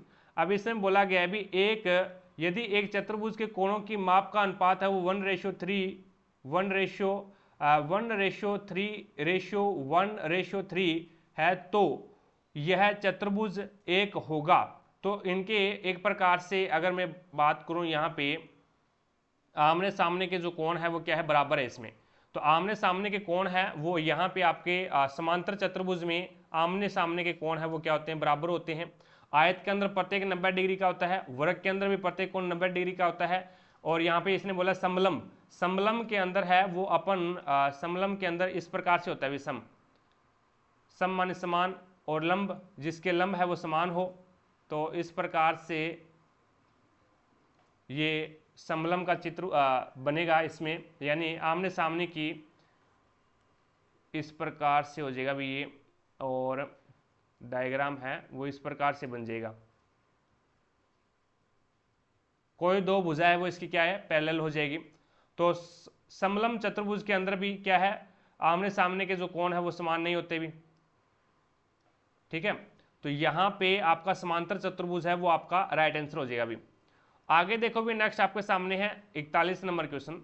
41 नंबर क्वेश्चन में आपको बोला गया भी श्रम और रोजगार मंत्रालय ने के लिए ई श्रम पोर्टल विकसित किया है। तो श्रम और रोजगार मंत्रालय ने किसके लिए ई श्रम पोर्टल विकसित किया है, तो वो असंगठित कामगारों का राष्ट्रीय डेटाबेस तैयार करने के लिए, असंगठित कामगारों का राष्ट्रीय डेटाबेस तैयार करने के लिए ई श्रम पोर्टल का विकास किया गया। एक नंबर ऑप्शन बिल्कुल राइट हो जाएगा।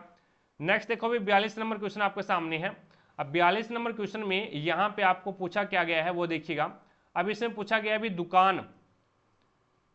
दुकानदार बी द्वारा 1995 और 1998 में बेचे गए कूलरों की कुल संख्या और दुकानदार ए द्वारा 1996 और 97 में बेचे गए कूलरों की कुल संख्या के लगभग कितने प्रतिशत अधिक या फिर कम है।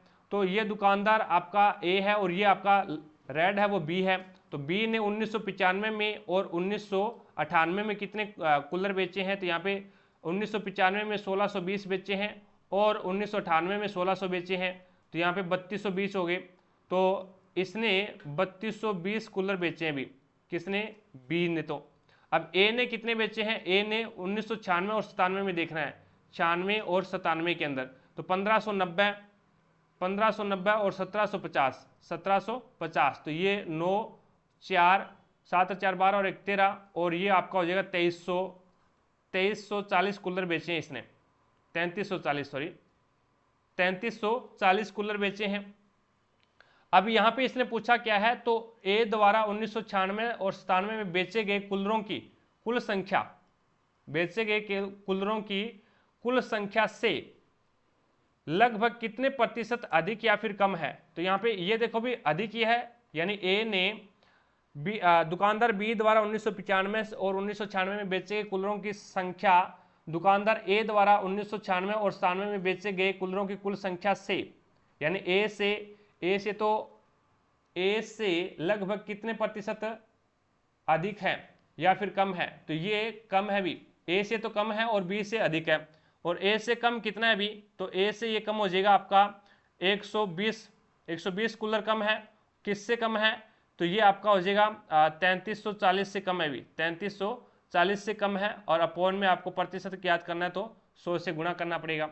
अब 0 से 0 कैंसिल कर दो और ये 12 से कट रहा है क्या, तो 4 से काट दो, पहले 4 से कट जाएगा क्या, 4 से नहीं कटेगा, 2 से काट दो 6 बार और ये 2 से काटोगे तो 2 एकम 2 और बच गया 1 13, 2 छिकी 12 और 2 7 14 और उसके बाद में ये कट रहा है क्या, तो ये आपका हो जाएगा 600 अपॉन में 7, 600 अपॉन में 7% इसका आ जाएगा, 600 अपॉन में 7%, ठीक है।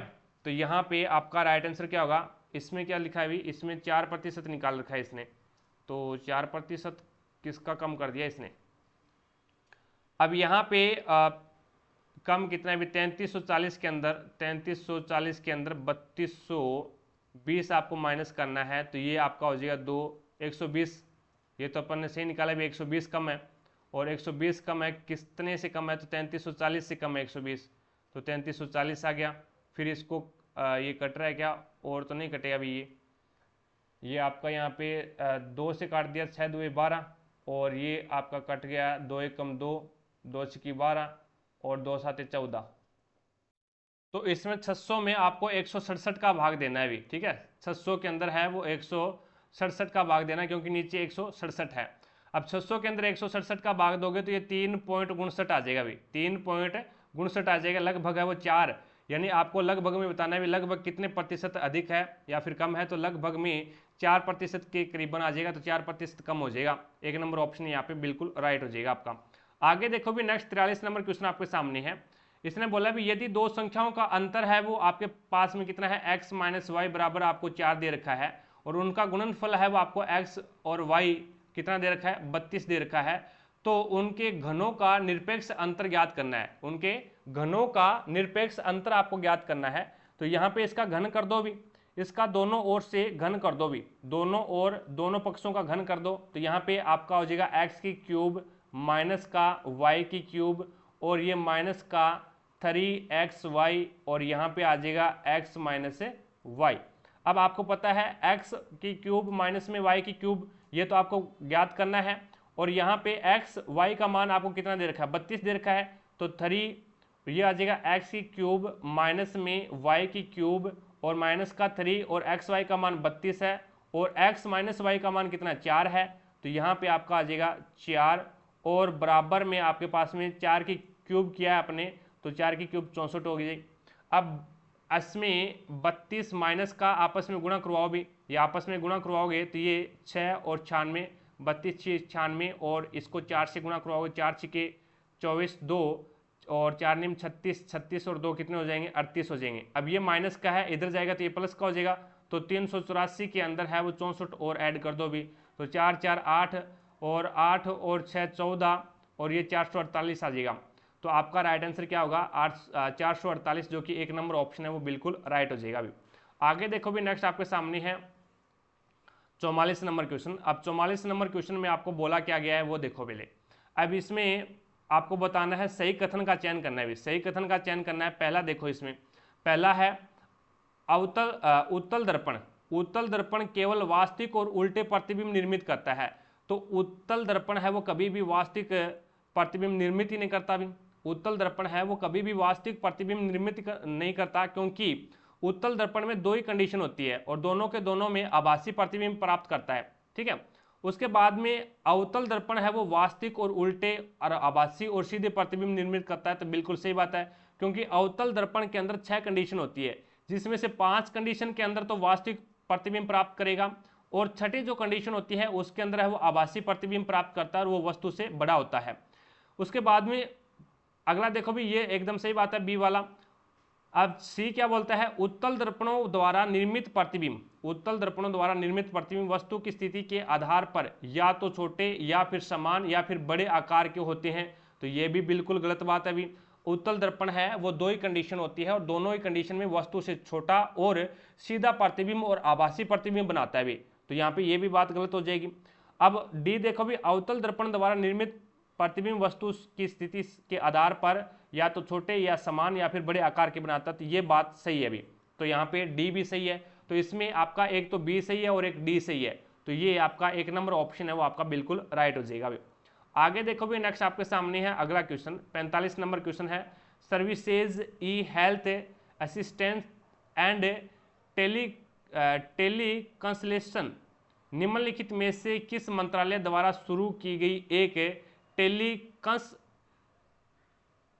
टेलीकंसल्टेशन सेवा है, तो वो रक्षा मंत्रालय के द्वारा शुरू की गई है भी, ये रक्षा मंत्रालय के द्वारा ये शुरू की गई है, तो आपका यहाँ पे 4 नंबर ऑप्शन सही हो जाएगा इसमें। नेक्स्ट देखिएगा 46 नंबर क्वेश्चन है, निम्न में से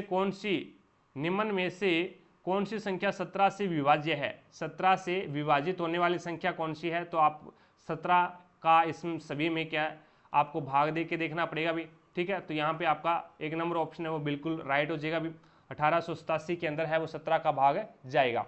आगे देखो भी, नेक्स्ट आपके सामने है अगला क्वेश्चन, 47 नंबर क्वेश्चन है। अब 47 नंबर क्वेश्चन में आपको 1 6 और 4 दे रखा है भी, 1 6 4 है वो किस प्रकार से आपस में रिलेशन के अंदर है ये आपको बताना है, और उसके बाद में 3 15 और 9, 3 15 और 9 का दे रखा है।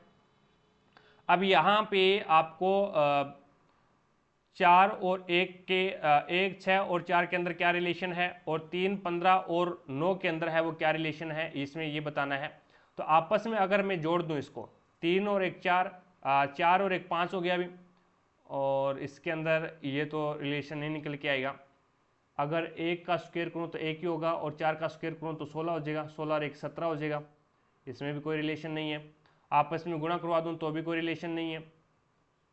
तो अब इसके अंदर देखो भी, यहाँ पे आपस में ये संख्या ऐड कर दो बाहर बार वाली, तो 1 और 4 कितने हो गया 5 हो गया, और फिर ये 1 नंबर जो संख्या है ना ये इसमें ऐड कर दो तो बीच वाली संख्या आ जाएगी।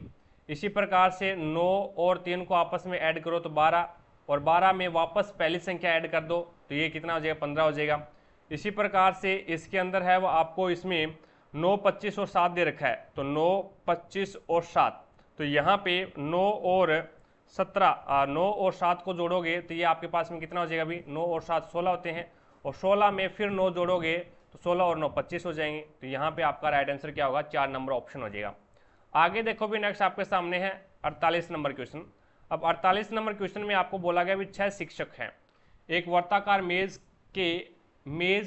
प्रीत मेज के केंद्र की ओर मुख करके बैठे हैं, तो एक वर्ताकार इस प्रकार से मेज बना लेते हैं और उसमें 6 मित्र है तो 6 सीट बना लेते हैं, 4 5 और 6। अब इसमें बोला भी रूही सोफी के बाईं और दूसरे स्थान पर है, तो सोफी के बाईं और सोफी ये रही पहली और दूसरी, यहाँ पे क्या हो जाएगी, रूही हो जाएगी। रूही अब सोफी के बाईं और दूसरे स्थान पर है। गौतम दिनेश के दाईं और तीसरे स्थान पर है, तो गौतम है वो दिनेश के दाईं और तीसरे स्थान पर है। एक बार इसको होल्ड पे रखो। उसके बाद में इसने बोला भी प्रीति सोफी और गौतम, प्रीति है वो सोफी और गौतम दोनों के ठीक बगल में है, तो यहाँ पे आपका प्रीति आ जाएगा, और वो सोफी और गौतम के ठीक बगल में है तो यहाँ पे आपका गौतम आ जाएगा। अब इसने बोला है पहले वाले में, चलो भी गौतम है वो दिनेश के दाईं और तीसरे स्थान पर है, गौतम है वो दिनेश के दाईं और तीसरे स्थान पर, तो दिनेश को मैं यहाँ पे रख देता हूँ, पहला दूसरा और तीसरा यानी दिनेश का दायां ये होगा भी, तो ये आपका गौतम आ जाएगा। उसके बाद में इसने यहाँ पे बोला है भी मेरी है वो रूही के बाईं और ठीक बगल में बैठी है, तो रूही यहाँ पे है और रूही के बाईं ओर, तो यहाँ पे आपका क्या आ जाएगा, मेरी आ जाएगा। अब निम्न में से रूही और सोफी दोनों के ठीक बगल में कौन बैठा है, तो रूही ये रही और आपकी सोफी ये रही, दोनों के ठीक बगल में आपका दिनेश बैठा है, जो कि 2 नंबर ऑप्शन बिल्कुल राइट हो जाएगा। आगे देखो भी नेक्स्ट 49 नंबर क्वेश्चन आपके सामने है। इसमें बोला गया है भी किसी शहर की जनसंख्या में पहले वर्ष 12% की वृद्धि हुई और दूसरे वर्ष वो 16% की वृद्धि हुई।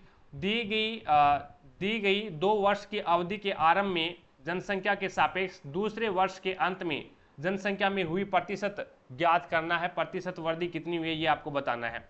तो 12% को मैं फ्रैक्शन में चेंज करूंगा तो 12/100 लिखूंगा, इसको कोई दिक्कत नहीं है। काटो, जो कट रहा है उसको काट दो भी, 4 × 12 और 25 × 100। और उसके बाद में 16% को मैं लिखूंगा 16/100, तो 4 × 16 और 25 × 100, 4 × 16 और 25 चौके होते हैं 100। अब यहाँ पे देखो भी 25 और 3 की वृद्धि हुई है तो 25 और 3 28, और यहाँ पे 25 4 की वृद्धि होगी तो 29, 25 25 या कितने होते हैं 625। तो 2 वर्ष पहले तो उसकी जनसंख्या वो 625 थी। अब 2 वर्ष के बाद में उसकी जनसंख्या कितनी है, तो 28 और 26 28 और 29 का आपस में गुणा करवा दो, तो 28 × 29 का गुणा करवाओगे तो 812 हो जाएंगे भी, 812 हो जाएंगे। अब पहले 2 वर्ष पहले उसकी जनसंख्या 625 थी, 2 वर्ष के बाद में उसकी जनसंख्या वो 812 हो गई। तो अब 812 में से आप 625 है वो माइनस कर दो भी, तो कितना 187 की वृद्धि होगी, कितने पे 625 के ऊपर अपॉन 100 इंटू 100 करना पड़ेगा क्योंकि प्रतिशत निकाल रहे हैं। तो 25 से काट दो, 25 चौका 100 और 25 पांजे 25 25 या 625 होते तो ये 25 बार कट गया। अब 4 से गुणा कर दो, 4 7 28, 4 8 32, 32 और 2 34, 3 4 × 4 और 3 7, तो 748 में 25 का भाग देना आपको। तो ये 25 चौका 100 ज़्यादा चला जाएगा, तो ये 25 2 50, 25 2 50, 25 3 75 ज़्यादा हो जाते हैं, तो 25 2 50। उसके बाद में बच गया कितना आपके पास में 14 बच गया अभी, 14 बच गया तो ये 148 हो गया। और 25 148 हो गया तो ये आपका कितना बच गया अभी यहाँ पे, ये बच गया आपका यानी 74 में से 50 आप निकालोगे तो ये आपके पास में 24 बच गया अभी, 14 नहीं 24 बच गया, 248 हो गया। अब 25 8 200 होते हैं और 25 नीमा 225, तो 9 बार चला जाएगा ये, तो 225। अब 248 में से 225 जाएगा तो ये 3 और यहाँ पे 2 यानी 23 बच जाएगा। और उसके बाद में पॉइंट लगा दो भी, पॉइंट लगाने के बाद में 0, तो ये 230 हो गया। अब 230 होगा फिर ये 9 बार चला जाएगा यानी 225, और उसके बाद में आपके पास में 5 बचेगा 50, और उसके बाद में 25 2 50, तो ये हो जाएगा 29.92, जो कि आपका राइट आंसर होगा 3 नंबर ऑप्शन। आगे देखो भी नेक्स्ट आपके सामने है 50 नंबर क्वेश्चन। अब इसमें आपको बोला गया है भी TRAMP, इसको क्या लिख रहा है ये VOCJR लिख रहा है। अब यहाँ पे देखो भी T में 2 जोड़ दिया 22 यानी 20 और 2 22, और उसके बाद में यहाँ पे 18 में 3 घटा दिया और फिर 2 जोड़ दिया, और उसके बाद में 13 में 3 घटा दिया और फिर आपको 3 जोड़ दिया, यानी पहले 2 जोड़ रहा है फिर 3 घटा रहा है फिर 2 जोड़ रहा है फिर 3 घटा रहा है फिर 2 जोड़ रहा है, तो यहाँ पे AMPLE। अब इसमें देखो भी 2 जोड़ेगा तो ये C चला जाएगा, 3 घटाएगा तो J आ जाएगा, और उसके बाद में 2 जोड़ेगा तो 16 और 2 18, और उसके बाद में 3 घटाएगा तो ये हो जाएगा 9, और उसके बाद में 2 जोड़ेगा 5 और 2 7, 7 पे आ जाएगा G। तो आपका यहाँ पे 4 नंबर ऑप्शन बिल्कुल राइट हो जाएगा। आगे देखो भी 51 नंबर क्वेश्चन आपके सामने है, प्रश्नवाचक चिन्ह के स्थान पे क्या आएगा ये आपको बताना है। तो इसमें पहले मैंने इसमें क्या किया, अभी 1 से डिवाइड कर दिया, पहले 1 से डिवाइड किया तो 240 ही आ गया, फिर इसको 2 से डिवाइड कर दिया तो 120 आ गया, और फिर मैंने 3 से डिवाइड कर दिया 40 आ गया, फिर 4 से डिवाइड कर दिया तो ये 10 आ गया, और फिर 5 से डिवाइड करूंगा तो 2 आ जाएगा, जो कि आपका 3 नंबर ऑप्शन है वो आपका बिल्कुल राइट हो जाएगा भाई। अगला क्वेश्चन देखो भी नेक्स्ट आपके सामने है 52 नंबर क्वेश्चन। अब 52 नंबर क्वेश्चन में आपको बोला गया P Q R S T और U 6 दोस्त हैं जो एक कैफे में वर्ताकार मेज के ऊपर बैठे हैं इस प्रकार से। तो 6 सीट बना लो भी इसकी, 4 5 और 6। अब इसने बोला है केंद्र की ओर मुख है उनका, S है वो U के दाईं और तीसरे स्थान पर है, तो U को मैं यहाँ पे बिठा देता हूँ, और दाईं और तीसरा तो U का दायां ये होगा इधर वाला, 1 2 और 3 यहाँ पे S आ जाएगा। अब इसने बोला है भी Q है वो U और P के ठीक बगल में बैठा है, Q है वो U और P के ठीक बगल में बैठा, तो यहाँ पे भी आ सकता है और इधर भी आ सकता है। अब इसने बोला भी T है वो S के बाईं और ठीक बगल में है, तो T यहाँ पे आ जाएगा, तो U आपका यहाँ पे आ जाएगा, Q है P आपका यहाँ पे आएगा, और आपका Q है वो यहाँ पे आ जाएगा। इसने बोला भी Q है वो U और P के ठीक बगल में बैठा है। अब उसने R के ठीक बगल में कौन बैठा, तो R यहाँ पे आ जाएगा, और R के ठीक बगल में कौन बैठा है, तो U और T बैठे हैं भी, U और T बैठे हैं, जो कि 3 नंबर ऑप्शन बिल्कुल राइट हो जाएगा। नेक्स्ट देखो भी 53 नंबर क्वेश्चन आपके सामने है। कुछ व्यक्ति एक सीधी रेखा में उत्तर की ओर मुख करके बैठे हैं, D और I के बीच में केवल 3 व्यक्ति हैं, तो D और I के बीच में 3 व्यक्ति हैं, तो ये लो 3 व्यक्ति बना दिए। K और O के बीच में केवल 2 व्यक्ति है, तो एक बार इसको होल्ड पे रखो भी। आगे देखो नेक्स्ट, I और O के बीच में केवल I है वो O के बाईं ओर, I है ना वो O के बाईं ओर ठीक बगल में बैठा है, तो O के बाईं ओर ठीक बगल में हो जाएगा। अब देखो भी K और O के बीच में केवल 2 व्यक्ति है, तो 1 और 2 यहाँ पे K आ जाएगा। अब इसने क्या बोला है, D के दाईं ओर, D के बाईं ओर कोई व्यक्ति नहीं बैठा, तो D के बाईं ओर कोई व्यक्ति नहीं बैठा है, और O के दाईं ओर केवल एक व्यक्ति बैठा है, तो O के दाईं ओर केवल एक व्यक्ति बैठा है, O के दाईं ओर। यहाँ पे देखो भी इसने लिखा है O के दाईं ओर केवल एक व्यक्ति बैठा है, और I है वो O के बाईं ओर ठीक बगल में बैठा है, ठीक है बगल में बैठा है, और उसके बाद में O के दाईं ओर एक ही व्यक्ति बैठा है, तो यहाँ पे K तो यहाँ पे नहीं आएगा, फिर K है वो यहाँ पे नहीं आएगा। अब देखो भी D आ गया यहाँ पे आपका D आ गया, और फिर 1 2 और 3 यहाँ पे आपका I आएगा, और उसके बाद में O आएगा, और फिर एक व्यक्ति बैठा है, तो यहाँ पे फिर आपका K आएगा, K है वो यहाँ पे आएगा। इसने बोला है भी K और O के बीच में 2 व्यक्ति हैं, तो K और O के बीच में 2 व्यक्ति आ गए ना। अब टोटल व्यक्ति देख लो भी 1 2 3 4 5 6 और 7, तो यहाँ पे आपका राइट आंसर होगा 2 नंबर ऑप्शन। आगे देखो भी नेक्स्ट आपके सामने है अगला क्वेश्चन करंट अफेयर का है। नेक्स्ट देखिएगा 55 नंबर क्वेश्चन है, निम्नलिखित में से कौन सी पंचायती राज व्यवस्था की एकमात्र स्थायी इकाई है। तो पंचायती राज व्यवस्था की एकमात्र स्थायी इकाई कौन सी है, तो वो आपकी ग्राम सभा हो जाएगी भी। कौन सी हो जाएगी, ग्राम सभा हो जाएगी, जो कि 4 नंबर ऑप्शन है वो आपका बिल्कुल राइट हो जाएगा। आगे देखो भी नेक्स्ट 56 नंबर क्वेश्चन आपके सामने है।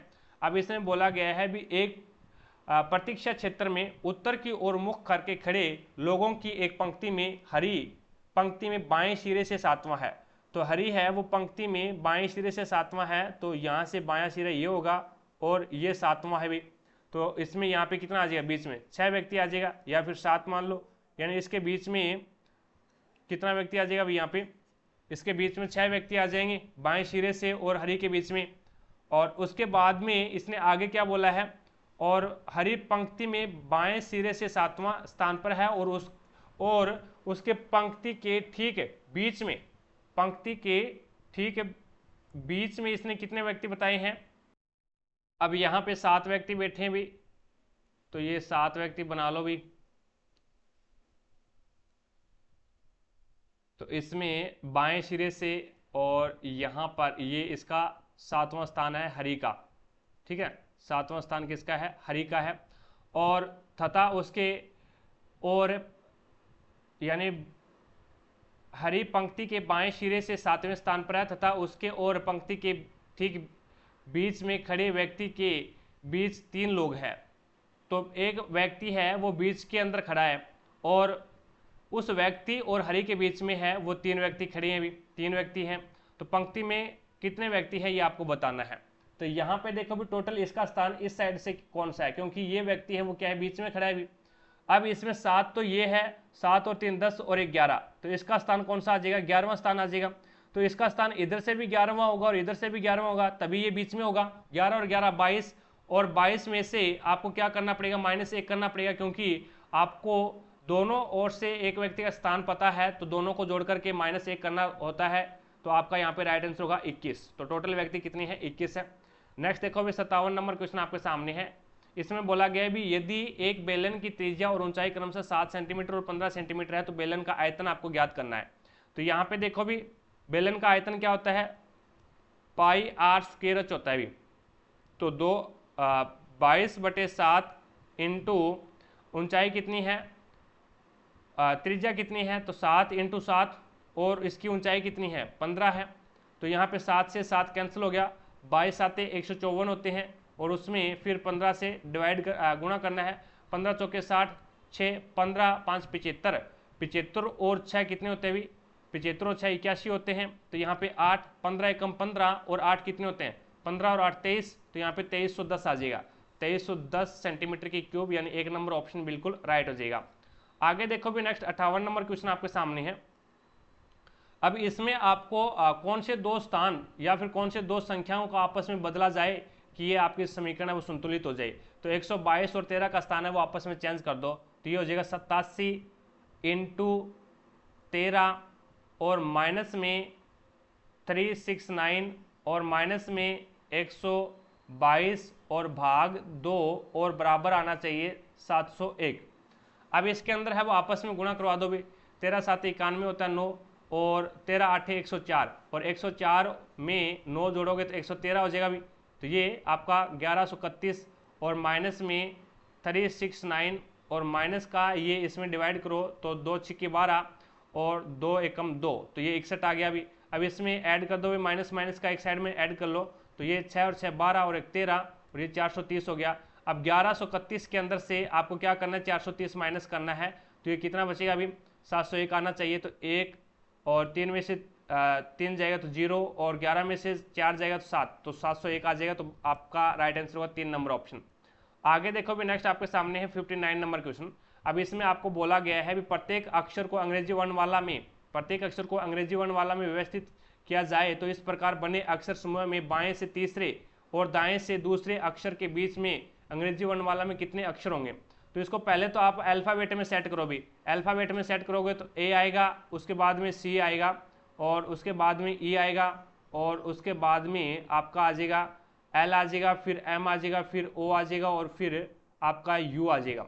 अब इसमें आपको यहाँ पे पूछा गया है समूह में बाएं से तीसरा, तो बाएं से तीसरा आपका ई और दाएं से दूसरा आपका ओ है। तो ई और ओ के बीच में आपको संख्या पूछी है, तो ये 5 पे आता है और ये 15 पे आता है, तो बीच में कितना बच गया, 5 और 15, यानी 5 में 10 जोड़ूंगा तो 15 होते हैं। तो इसके बीच में कितना आ जाएगा, फिर 9 आ जाएगा। इसके बीच में कितने अक्षर आ जाएंगे, तो 9 आ जाएंगे। तो आपका यहाँ पे राइट आंसर होगा 1 नंबर ऑप्शन है वो आपका राइट आंसर होगा, क्योंकि 5 में 10 जोड़ता हूं ना तो 15 आता है, ये 15 साथ में काउंट होता है भी, ठीक है। और लेकिन आपको पूछा क्या है, ई और ओ के बीच में अक्षर पूछा है, तो यहाँ पे आपका 9 राइट आंसर होगा। आगे देखो भी नेक्स्ट 60 नंबर क्वेश्चन आपके सामने है। समान धारिता वाले 15 पाइपों का उपयोग करके पानी की एक टंकी को 9 मिनट में भरा जा सकता है। उपरोक्त में से समान धारिता वाले 20 पाइपों का उपयोग किए जाने पर पानी की टंकी को कितने मिनट में भरा जा सकता है, ये आपको बताना है। तो समान धारिता वाले 15 पाइप है, उसमें एक टंकी को 9 मिनट में भरा जा सकता है। तो 9 से गुणा कर दो भी, 9 से गुणा करोगे तो 15 निमा 135 होते हैं, ठीक है। अब ये 15 पाइप है वो 9 मिनट के अंदर है वो 135 लीटर पानी डाल दिया। अब 20 पाइप है वो कितने मिनट के अंदर है, वो 135 लीटर पानी डालेंगे तो 20 का भाग लगा दो इसके ऊपर। 20 का भाग लगाओगे तो ये 20 छिक्का कितना होता है अभी 120 होता है, तो 135 में से 120 जाएगा तो ये आपके पास में 15 बचेगा, 150 हो जाएगा और उसके बाद में पॉइंट लग जाएगा अभी। अब ये 150 हो गया तो ये कितने बार चला जाएगा, 20 आते 140 और 20 500, तो ये आपके पास में 6.75 आ जाएगा। 6.75 मिनट के अंदर है वो टंकी को भर देंगे 20 पाइप। आगे देखो 61 नंबर क्वेश्चन आपके सामने है। यदि ब्याज की गणना वार्षिक चक्रवर्ती आधार पर की जाती है तो 30,000 रुपए की राशि 7% वार्षिक ब्याज की दर से 2 वर्ष में चक्रवर्ती ब्याज आपको ज्ञात करना है। तो ये लो भी 30,000 रुपये है, ठीक है, और उसमें ये पहले साल के लिए और ये दूसरे साल के लिए 7% है, फ्रैक्शन में चेंज कर लो 7/100 आ जाएगा भी। अब ये पहले साल के लिए भी 7/100 लगेगा और दूसरे साल के लिए भी 7/100 लगेगा, तो 2 0 से 2 0 कट जाएगा, 7 या 21, ये 21 हो जाएगा पहले साल के लिए और दूसरे साल के लिए भी 21 होगा।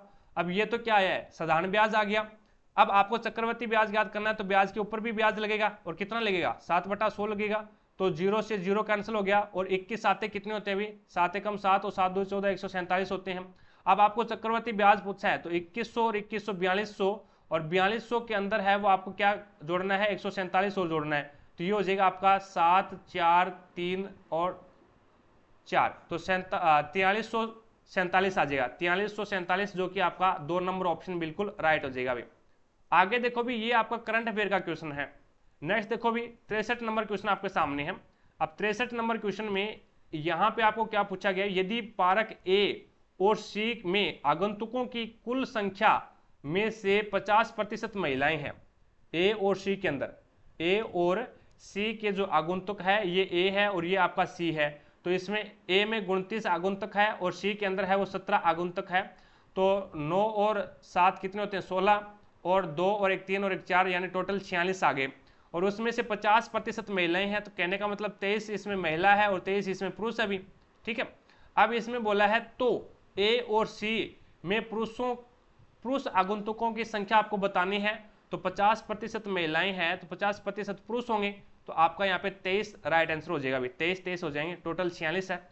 आगे देखो भी 64 नंबर क्वेश्चन आपके सामने है। भारत के पहले निजी तौर पर विकसित पूर्णतः क्रायोजेनिक रॉकेट इंजन का नाम क्या है, तो वो आपका राइट आंसर होगा धवन फर्स्ट, जो कि 4 नंबर ऑप्शन है वो आपका राइट आंसर होगा। साथ साथ में क्लास को लाइक करते रहिएगा भी, जिसने भी क्लास को लाइक नहीं किया है तो एक बार क्लास को लाइक जरूर करें ताकि हमारा भी मोटिवेशन बना रहे। और चैनल पर अगर आप नए हैं तो चैनल को सब्सक्राइब करें, पास में लगे बेल आइकन को जरूर दबाएं ताकि अपन जैसे ही नेक्स्ट वीडियो डालें तो उसका नोटिफिकेशन सबसे पहले आपके पास पहुंचे और आप तुरंत उसका लाभ उठा सको। ज़्यादा से ज़्यादा वीडियो को शेयर करें अपने सभी दोस्तों के साथ में ताकि उनको भी लाभ प्राप्त हो भी। अब देखो भी 65 नंबर क्वेश्चन है, मानव शरीर के किस भाग में अंकुर जिसे अपन बोलते हैं विलाई मौजूद होते हैं, तो वो आपका राइट आंसर होगा छोटी आंत के अंदर।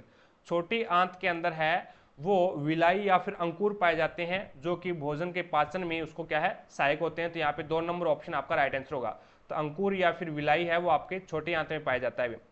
66 नंबर क्वेश्चन देखो भी आपके सामने है, अपचयन के संबंध में कौन सा कथन गलत है ये आपको बताना है। तो हाइड्रोजन जुड़ता है उसे अपन क्या बोलते हैं अपचयन बोलते हैं, बिल्कुल सही बात है। ऑक्सीजन हटती है तो उसे भी अपन क्या बोलते हैं अपचयन बोलते हैं, बिल्कुल सही बात है। इलेक्ट्रॉन ग्रहण किया जाता है तो उसे भी अपन क्या बोलते हैं अपचयन बोलते हैं, बिल्कुल सही बात है। लेकिन इलेक्ट्रॉन का त्याग करना है वो ऑक्सीकरण कहलाता है भी, इलेक्ट्रॉन का त्याग करना है वो ऑक्सीकरण कहलाता है, चीजें ध्यान रखना, ठीक है। हाइड्रोजन का निष्कासन, हाइड्रोजन का जुड़ना अपचयन कहलाता है, ऑक्सीजन का निष्कासन अपचयन कहलाता है और इलेक्ट्रॉन का ग्रहण करना अपचयन कहलाता है। लेकिन इलेक्ट्रॉन का त्याग करना क्या कहलाता है ऑक्सीकरण कहलाता है। और इसके अपोजिट अगर मैं बात करूं तो ऑक्सीजन का जुड़ना ऑक्सीकरण कहलाएगा, हाइड्रोजन का हटना ऑक्सीकरण कहलाएगा और इलेक्ट्रॉन का त्यागना ऑक्सीकरण कहलाएगा। आगे देखो भी नेक्स्ट आपके सामने है 67 नंबर क्वेश्चन। अब इसमें आपको स्टेटमेंट दे रखा है और स्टेटमेंट ये है भी, अब यहाँ पे कुछ केक है वो आइसक्रीम है, तो कुछ केक, के से केक हो गया और ई से आपका क्या हो गया आइसक्रीम हो गया, और कुछ केक है वो बटर है, कुछ जो केक है वो बी से आपका क्या हो जाएगा बटर हो जाएगा, और सभी केक है वो क्या है, अंडे हैं। तो सारे के सारे जो केक है वो किस में आ जाएंगे भी, आपके अंडों में आ जाएंगे। तो ये एग यानी ए से अंडा बना दो भी, ठीक है। अब उसके बाद में इसने निष्कर्ष क्या बोला है, निष्कर्ष ये बोला है भी कुछ बटर आइसक्रीम है, जो कुछ जो बटर है वो आपकी आइसक्रीम के अंदर आ रही है क्या, तो ई से आइसक्रीम है भी, तो आइसक्रीम वाले को बटर वाला है वो नहीं काट रहा, तो ये कैंसिल कर दो। और उसके बाद में सेकंड देखो भी सभी अंडे आइसक्रीम है, तो सारे के सारे जो अंडे हैं ए से अंडा है वो आइसक्रीम वाले में आ रहा है क्या, नहीं आ रहा, तो इसको भी कैंसिल करो। तो यहाँ पे नया तो निष्कर्ष फर्स्ट और नया ही निष्कर्ष सेकंड कोई भी पालन नहीं कर रहा है, तो यहाँ पे 3 नंबर ऑप्शन है वो आपका बिल्कुल राइट हो जाएगा। आगे देखो भी नेक्स्ट 68 नंबर क्वेश्चन आपके सामने है, और इसमें बोला गया भी न्यूलैंड द्वारा किन 2 तत्वों को एक ही स्लॉट में रखा गया था। तो न्यूलैंड ने कोबाल्ट और निकल, ये याद रखना भी, कोबाल्ट और निकल को एक ही स्लॉट के अंदर रखा था। 3 नंबर ऑप्शन है वो आपका बिल्कुल राइट हो जाएगा भी, ठीक है। तो 3 नंबर ऑप्शन आपका बिल्कुल राइट हो जाएगा, कोबाल्ट और निकल को एक ही स्लॉट के अंदर रखा गया था। आगे देखो भी आपके सामने है 69 नंबर क्वेश्चन। अब इसके अंदर है वो आपको यहाँ पे 25 और गुणा को क्या लिख रहा है, ये गुणा को भाग लिखेगा 5 और भाग को क्या लिखेगा, तो भाग को यहाँ पे लिख रहा है +7 और माइनस को क्या लिखेगा गुणा 10 और गुणा को क्या लिखेगा, तो भाग 2 लिखेगा और बराबर बताना है आपको क्या आएगा। 2 एकम 2, 2 5 10, 5 एकम 5, 5 5 25, 7 और 5 12 और पहले 12 नहीं, पहले इसको गुणा कराओगे, तो इसको गुणा कराओगे तो 7 5 35 आ जाएंगे और 35 और 5 40, तो यहाँ पे आपका राइट आंसर क्या होगा 40 आ जाएगा। नेक्स्ट देखो भी 70 नंबर क्वेश्चन आपके सामने है, डोबेराइनर के त्रिक में, डोबेराइनर के त्रिक में तत्वों को किस प्रकार लिखा जाता है। तो डोबेराइनर ने जो ट्रिपलेट दिया था उसमें समूह में नीचे की ओर परमाणु द्रव्यमान के आरोही क्रम में होता है, परमाणु द्रव्यमान के आरोही क्रम में होता है, जो कि आपका 3 नंबर ऑप्शन है वो आपका राइट आंसर होगा। डोबेराइनर ने ट्रिपलेट दिया था, कौन कौन सा दिया था वो आपको याद होना चाहिए, ये भी बहुत बार क्वेश्चन पूछा जाता है। तो लिथियम, सोडियम और आपका पोटेशियम, लिथियम सोडियम पोटेशियम, फिर कौन सा आता है भी, लिथियम सोडियम पोटेशियम, और उसके बाद में आता है chlorine bromine iodine, chlorine bromine iodine, ये आपका 3 नंबर पे आ जाता है भी, क्लोरीन है, फिर आता है ब्रोमीन है और उसके बाद में आयोडीन है। लिथियम सोडियम पोटेशियम, तो इसमें लिथियम सोडियम पोटेशियम कैल्शियम और स्ट्रांसियम और आपका आ जाएगा बेरियम। तो ये होता है भी lithium sodium potassium calcium strontium barium chlorine bromine और आयोडीन, ये इसके ट्रिपलेट थे जो कि समूह में नीचे की ओर परमाणु द्रव्यमान के आरोही क्रम में होते हैं भी, ये आरोही क्रम में होते हैं। 3 नंबर ऑप्शन बिल्कुल राइट हो जाएगा। आगे देखो भी नेक्स्ट 71 नंबर क्वेश्चन आपके सामने है। अब इसमें आपको निष्कर्ष कौन सा सत्य है ये आपको बताना है। तो यहाँ पे देखो भी जड से आर बड़ा है क्या, तो जड ये रहा भी और उससे आर बड़ा है क्या, तो यहाँ पे कोई रिलेशन ही नहीं निकल रहा भी, क्योंकि जे से आर बड़ा है और जे और एल दोनों बराबर है, और यहाँ पे एल से क्यू बड़ा है, क्यू से जेड बड़ा है, तो इसमें ये नहीं बता सकते सही है क्या गलत है। उसके बाद में क्यू से पी बड़ा है क्या, तो क्यू ये रहा भी और पी आपका ये रहा, तो इसमें भी कोई रिलेशन नहीं निकल रहा, तो ये भी गलत हो जाएगा। और पी से एल बड़ा है क्या, तो पी आपका ये रहा भी और एल आपका ये रहा, तो यहाँ तो एल से पी बड़ा है लेकिन ये बता रहा है भी पी से एल बड़ा होना चाहिए, तो ये भी गलत हो गया। और इसमें देखो भी जे से जेड बड़ा है क्या, जे ये रहा भी, जे से एल, जे और एल दोनों बराबर है, और एल से क्यू बड़ा है और क्यू से जेड बड़ा है, तो अपन बता सकते हैं भी जे से जेड बड़ा है। आगे देखो भी नेक्स्ट 72 नंबर क्वेश्चन आपके सामने है, एथेनॉल का सजातीय, एथेनॉल का सजातीय है, तो एथेनॉल का सजातीय क्या होता है, मेथेनॉल हो जाएगा। एथेनॉल का सजातीय है वो आपका मेथेनॉल हो जाएगा, जो कि आपका 4 नंबर ऑप्शन है वो आपका राइट आंसर होगा। एथेनॉल क्या होता है भी, एथेनॉल आपका होता है एथेनॉल होता है C2H5OH, ये आपका क्या होता है एथेनॉल होता है, जो कि आपकी शराब होती है एथेनॉल, और मेथेनॉल होती है वो जहरीली शराब होती है CH3OH, ये आपका क्या होता है, ये आपका मेथेनॉल होता है भी, ठीक है। तो यहाँ पे एथेनॉल प्रोपेनॉल ये तो नहीं होगा, एथेनॉल का आपको बताना है, इसमें ओल जुड़ा हुआ है, इसमें ओल यानी एल्कोहल समूह का ओल जुड़ा हुआ है अनुलग्न, तो यहाँ पे ओल जोड़ना है, तो मेथेनॉल आपका राइट आंसर होगा।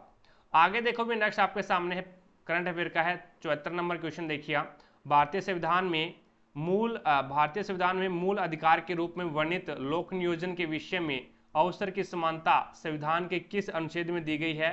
तो लोक नियोजन के विषय में अवसर की समानता है वो आर्टिकल 16 के अंतर्गत दी गई है। भी आर्टिकल 16 के अंतर्गत दी गई है। 17 में अस्पृश्यता आ जाती है और 18 में शायद उपाधि आ जाती है।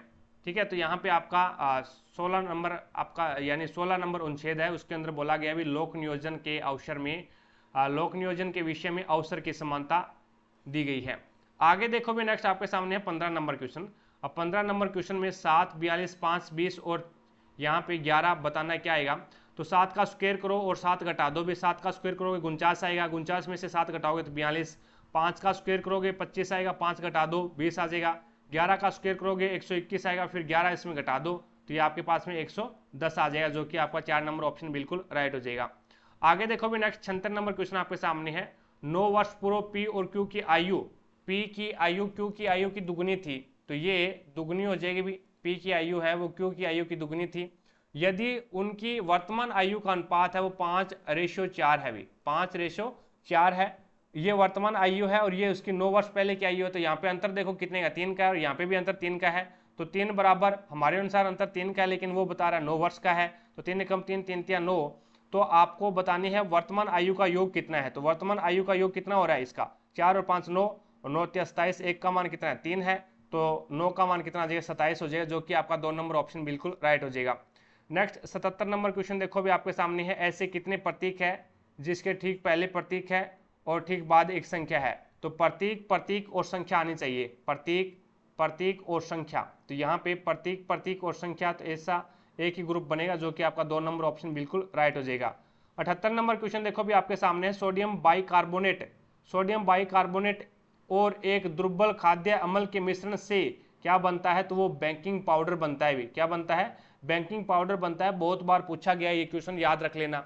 सोडियम बाइकार्बोनेट क्या होता है भी, NaHCO3 होता है, और इसमें एक आपको क्या मिलाना है, एक दुर्बल जो खाने योग्य, दुर्बल और खाद्य अम्ल, जो दुर्बल हो, कमजोर हो और क्या है खाने योग्य अम्ल हो, खाद्य अम्ल हो, उसको मिला दिया जाए तो ये क्या बन जाएगा, आपका बेकिंग पाउडर बन जाएगा, बेकिंग पाउडर बन जाएगा, जो कि आपका 3 नंबर ऑप्शन बिल्कुल राइट हो जाएगा।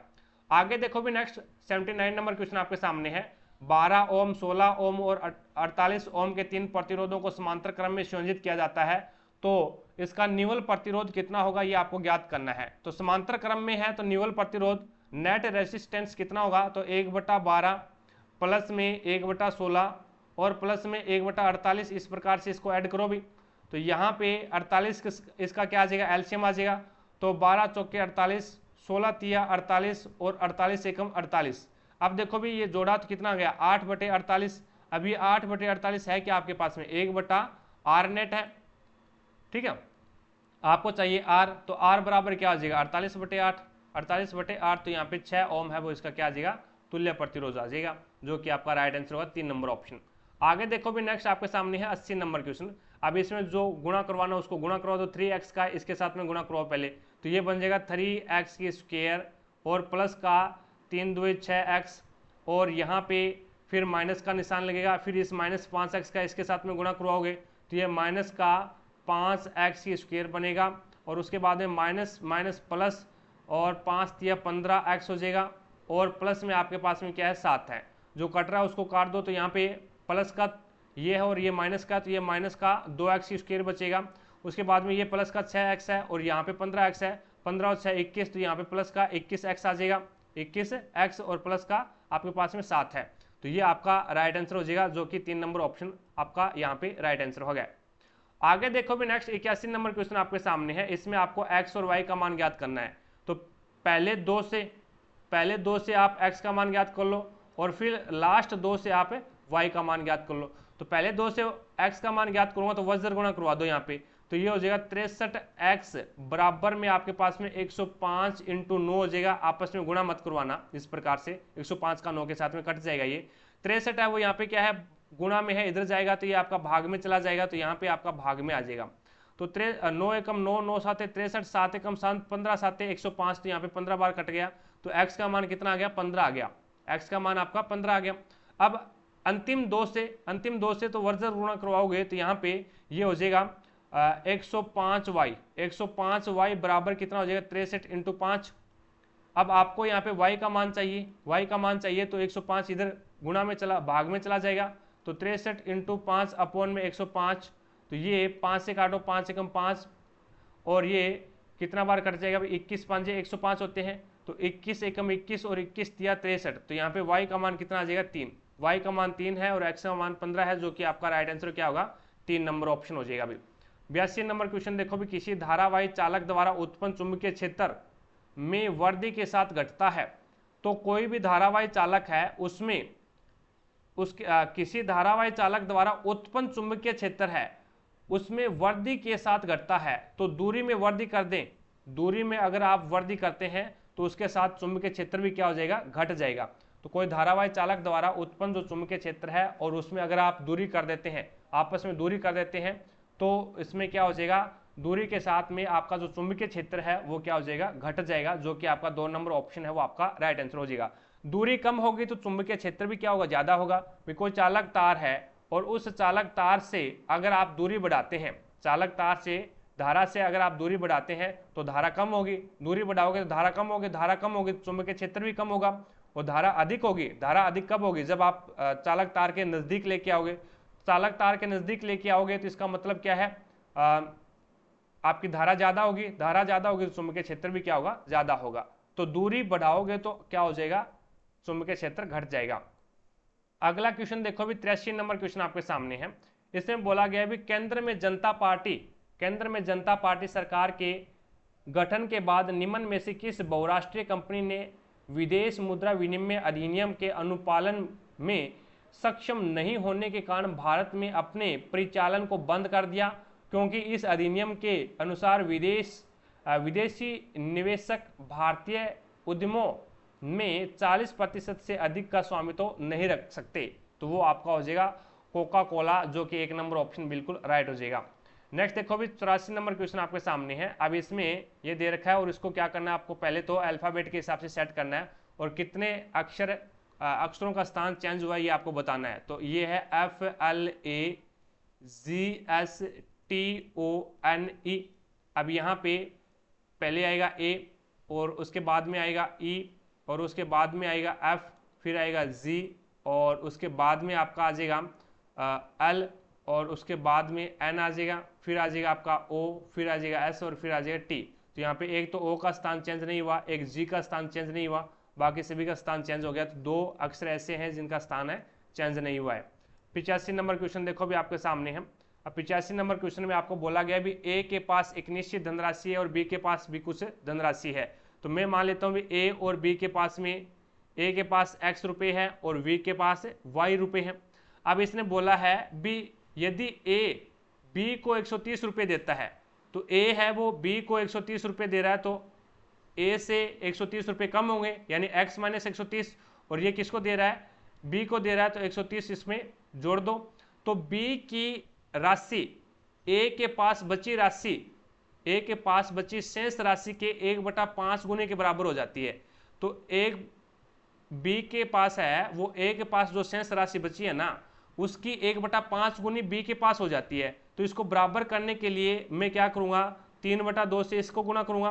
भाई 1/5 को क्या लिख सकता हूँ, 3/2 लिख सकता हूँ, और ये 2 है वो यहाँ पे क्या है, भाग में इधर जाएगा तो ये गुणा में हो जाएगा, तो यहाँ पे इसको गुणा कर दो डायरेक्ट, ठीक है। तो इसको 3 से गुणा करोगे 3x और ये माइनस का 13 × 39 390 और बराबर में ये आ जाएगा आपके पास में 2y प्लस में 13 × 2 = 26 260। अब इधर y को इधर लेके आ जाओ तो ये आपके पास में हो जाएगा 3x, क्या हो जाएगा भाई 3x माइनस का 2y, और इस 390 को बराबर से दूसरी साइड में लेके जाऊंगा तो ये प्लस का हो जाएगा भी। तो ये बराबर 390 प्लस में 260, तो 390 और 260 0 9 और 6 15, और ये आपके पास में 3 और 2 6, 3 और 2 5 और 1 6, 650 आ गया। ये समीकरण नंबर आपकी 1 बन गई भी।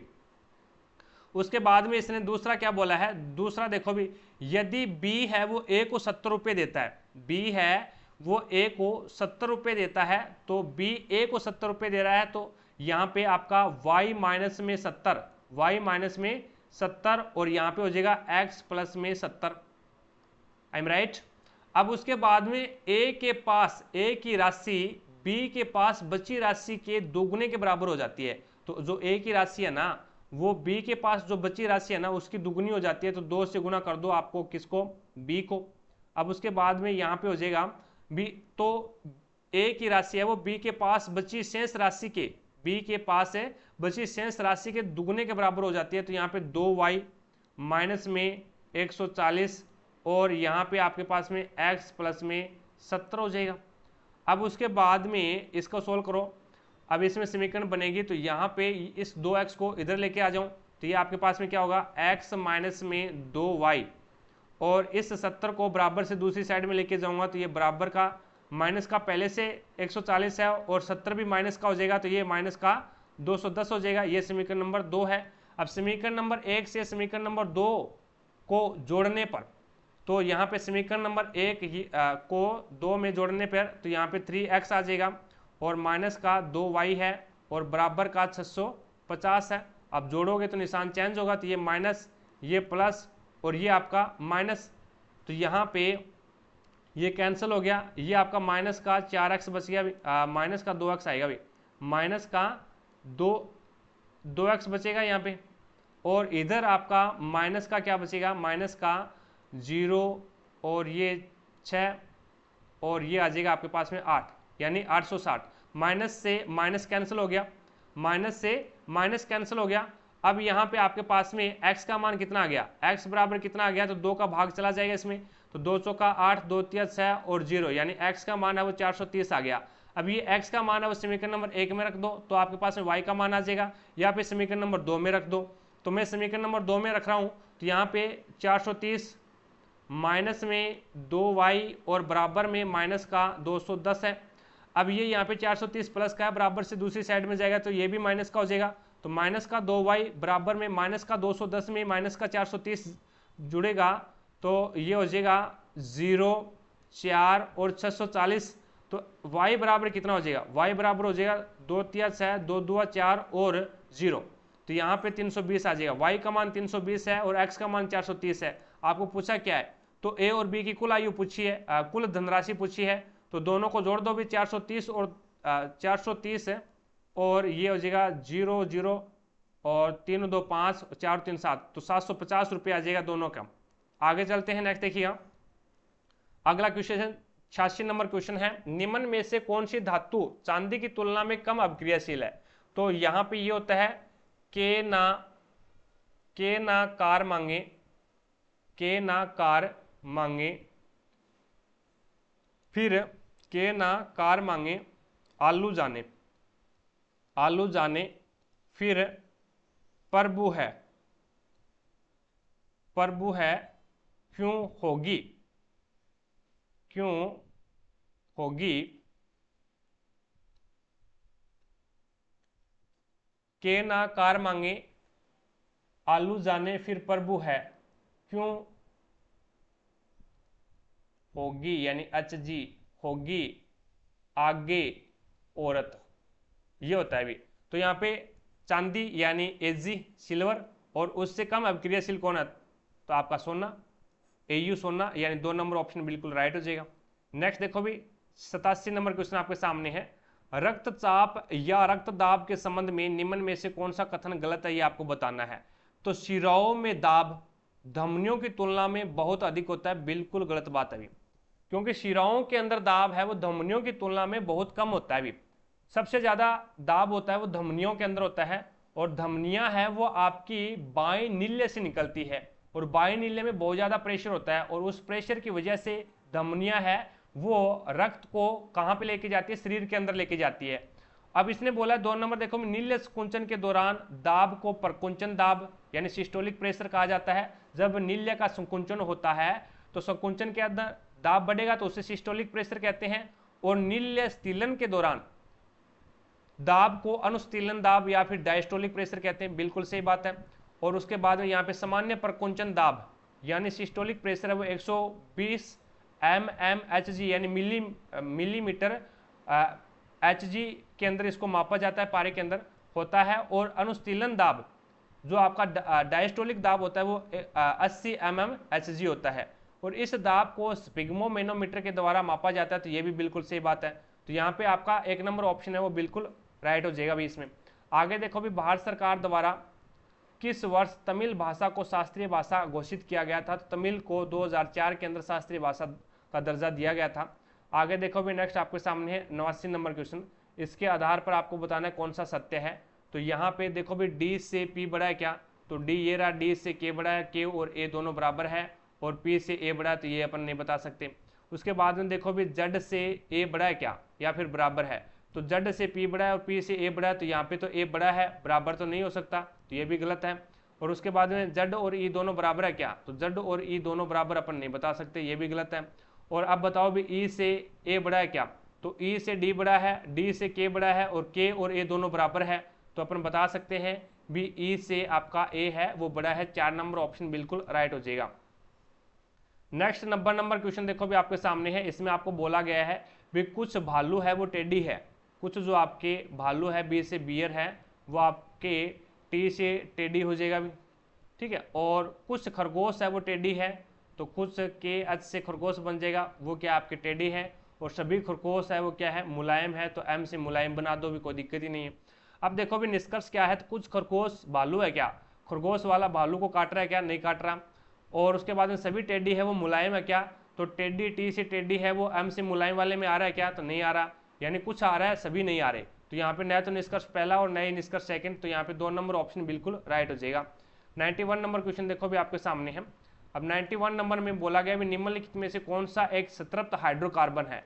तो संतृप्त हाइड्रोकार्बन सहज से संतृप्त और सहज से सिंगल, जिसके अंदर है वो सिंगल बॉन्ड हो वो संतृप्त हाइड्रोकार्बन होता है, और जिसके पास द्वि यानी डबल बॉन्ड या फिर ट्रिपल बॉन्ड हो तो वो असंतृप्त हाइड्रोकार्बन के अंतर्गत आता है। तो इस प्रकार से याद रखो, सहज से संतृप्त और सहज से सिंगल, ठीक है। तो सिंगल के अंदर क्या होता है? सिंगल बॉन्ड होता है। तो यहाँ पे एथेन होता है आपका C2H6, ये आपका एथेन होता है, तो इसके अंदर है वो आपके सिंगल बॉन्ड होते हैं। जो आपकी एल्केन श्रेणी है वो सारी की सारी किस में आती है? एल्केन श्रेणी, यानी मेथेन, एथेन, प्रोपेन, ब्यूटेन और पेंटेन, हेक्सेन, हेप्टेन, ये सारे के सारे है वो आपके संतृप्त हाइड्रोकार्बन के अंतर्गत आती है, ठीक है। एसिटिलीन है, बेंजीन है और एथीन है, ये सारे के सारे है वो असंतृप्त हाइड्रोकार्बन के अंतर्गत आते हैं। इनके अंदर द्वि या फिर त्रिबंध पाए जाते हैं, ठीक है।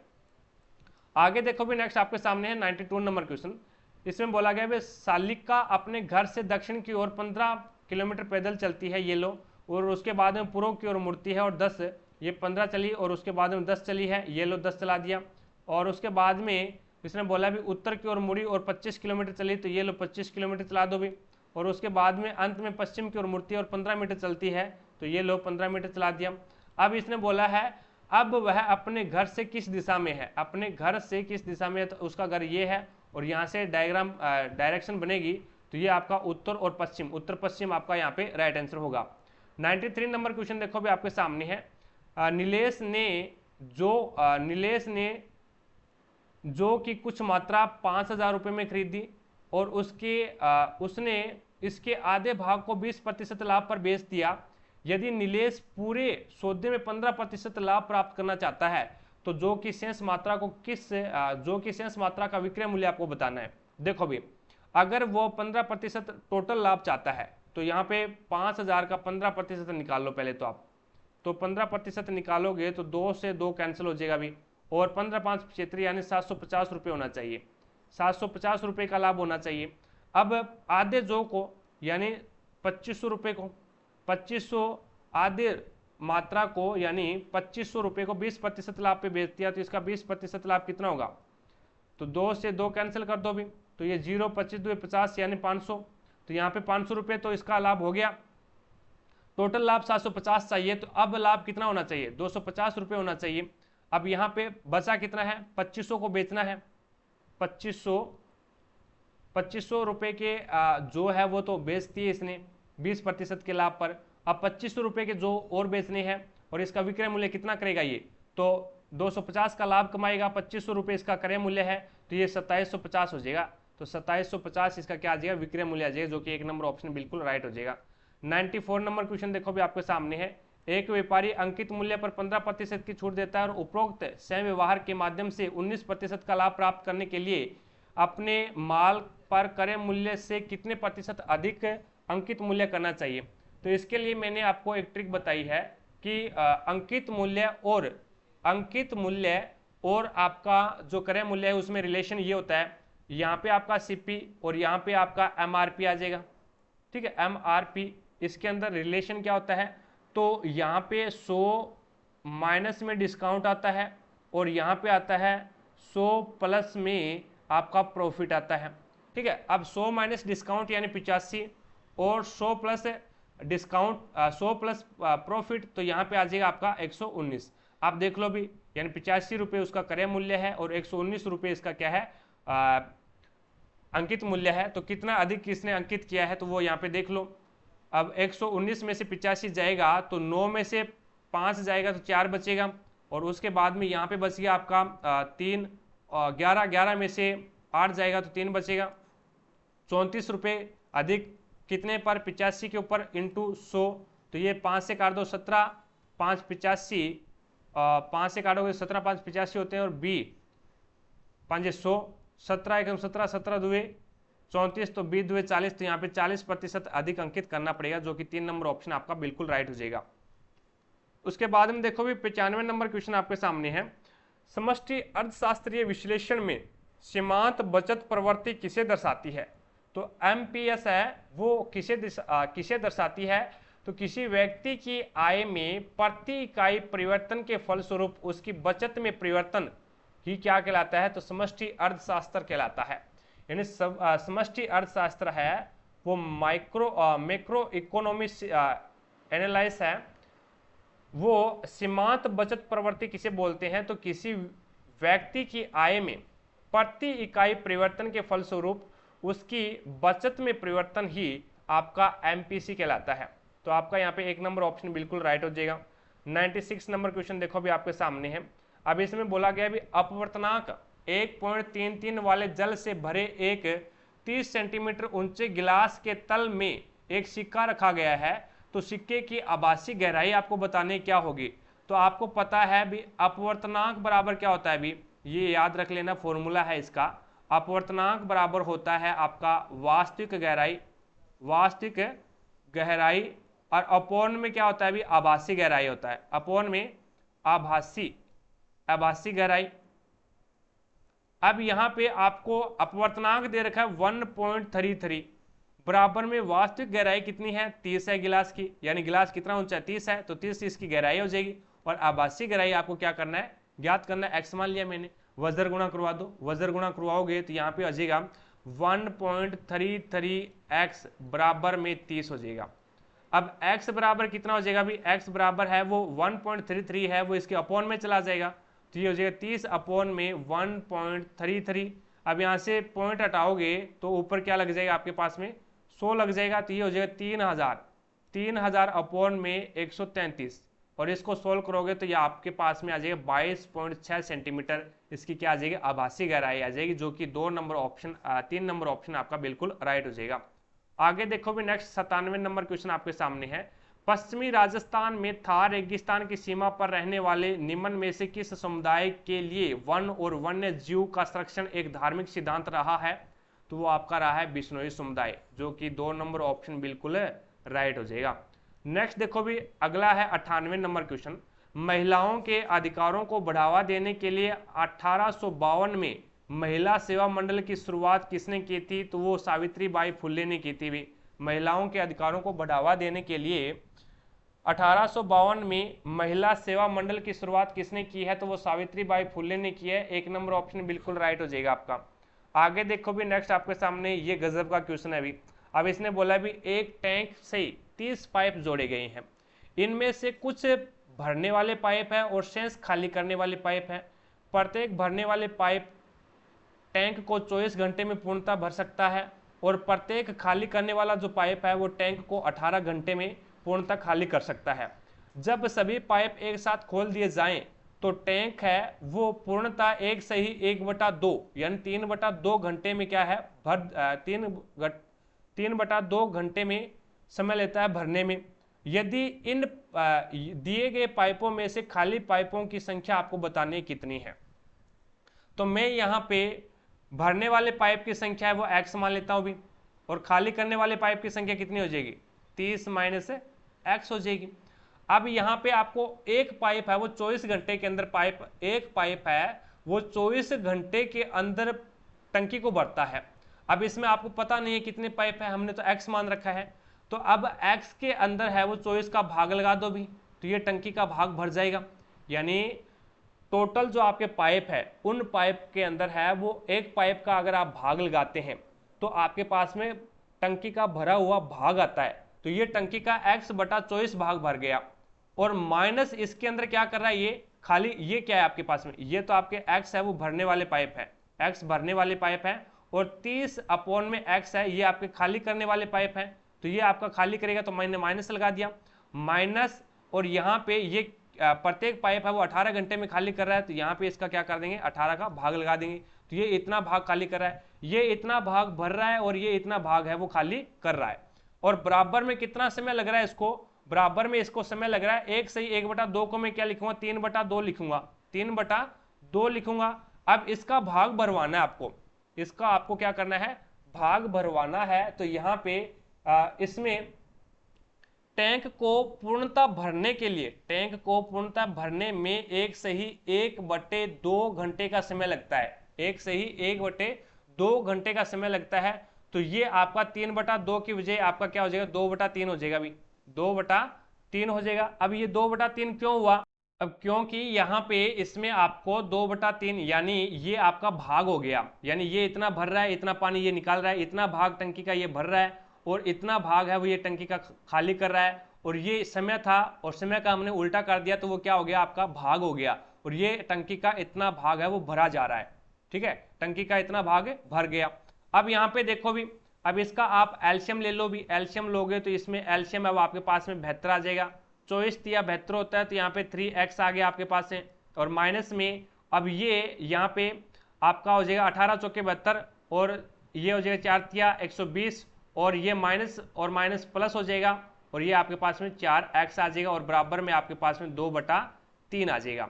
अब इसके अंदर है वो यहाँ पे आपके पास में 72 है वो यहाँ पे भाग में इधर जाएगा तो ये गुणा में चला जाएगा, तो इसके गुणा में भेज दो इसको इंटू 72।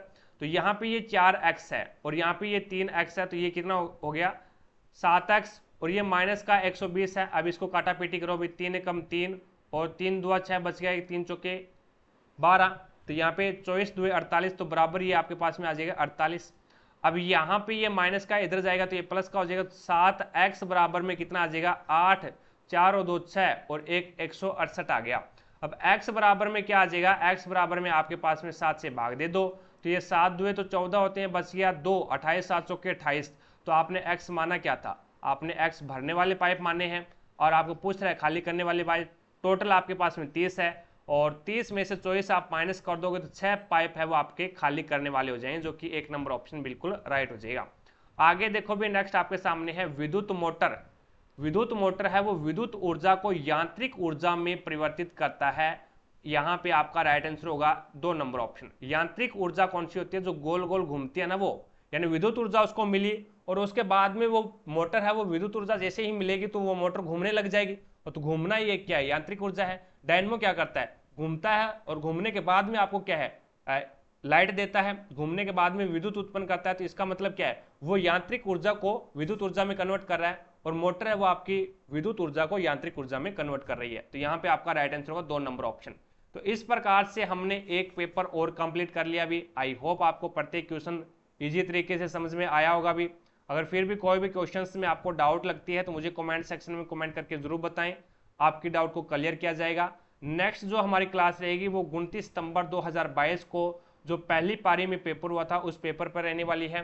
क्लास आपको कैसी लगी है कमेंट सेक्शन में कमेंट करके जरूर बताएं। अच्छी लगी है तो दिल से लाइक, ज़्यादा से ज़्यादा शेयर, और चैनल पर नए हैं तो चैनल को सब्सक्राइब करें, पास में लगे बेल आइकन को जरूर दबाएं, ताकि अपन जैसे ही नेक्स्ट वीडियो लेके आएँ तो उसका नोटिफिकेशन सबसे पहले आपके पास पहुँचे और आप तुरंत उसका लाभ उठा सको। तो आज की क्लास में इतना ही भी, मिलेंगे अपन नेक्स्ट क्लास में। तब तक के लिए जय हिंद, जय भारत।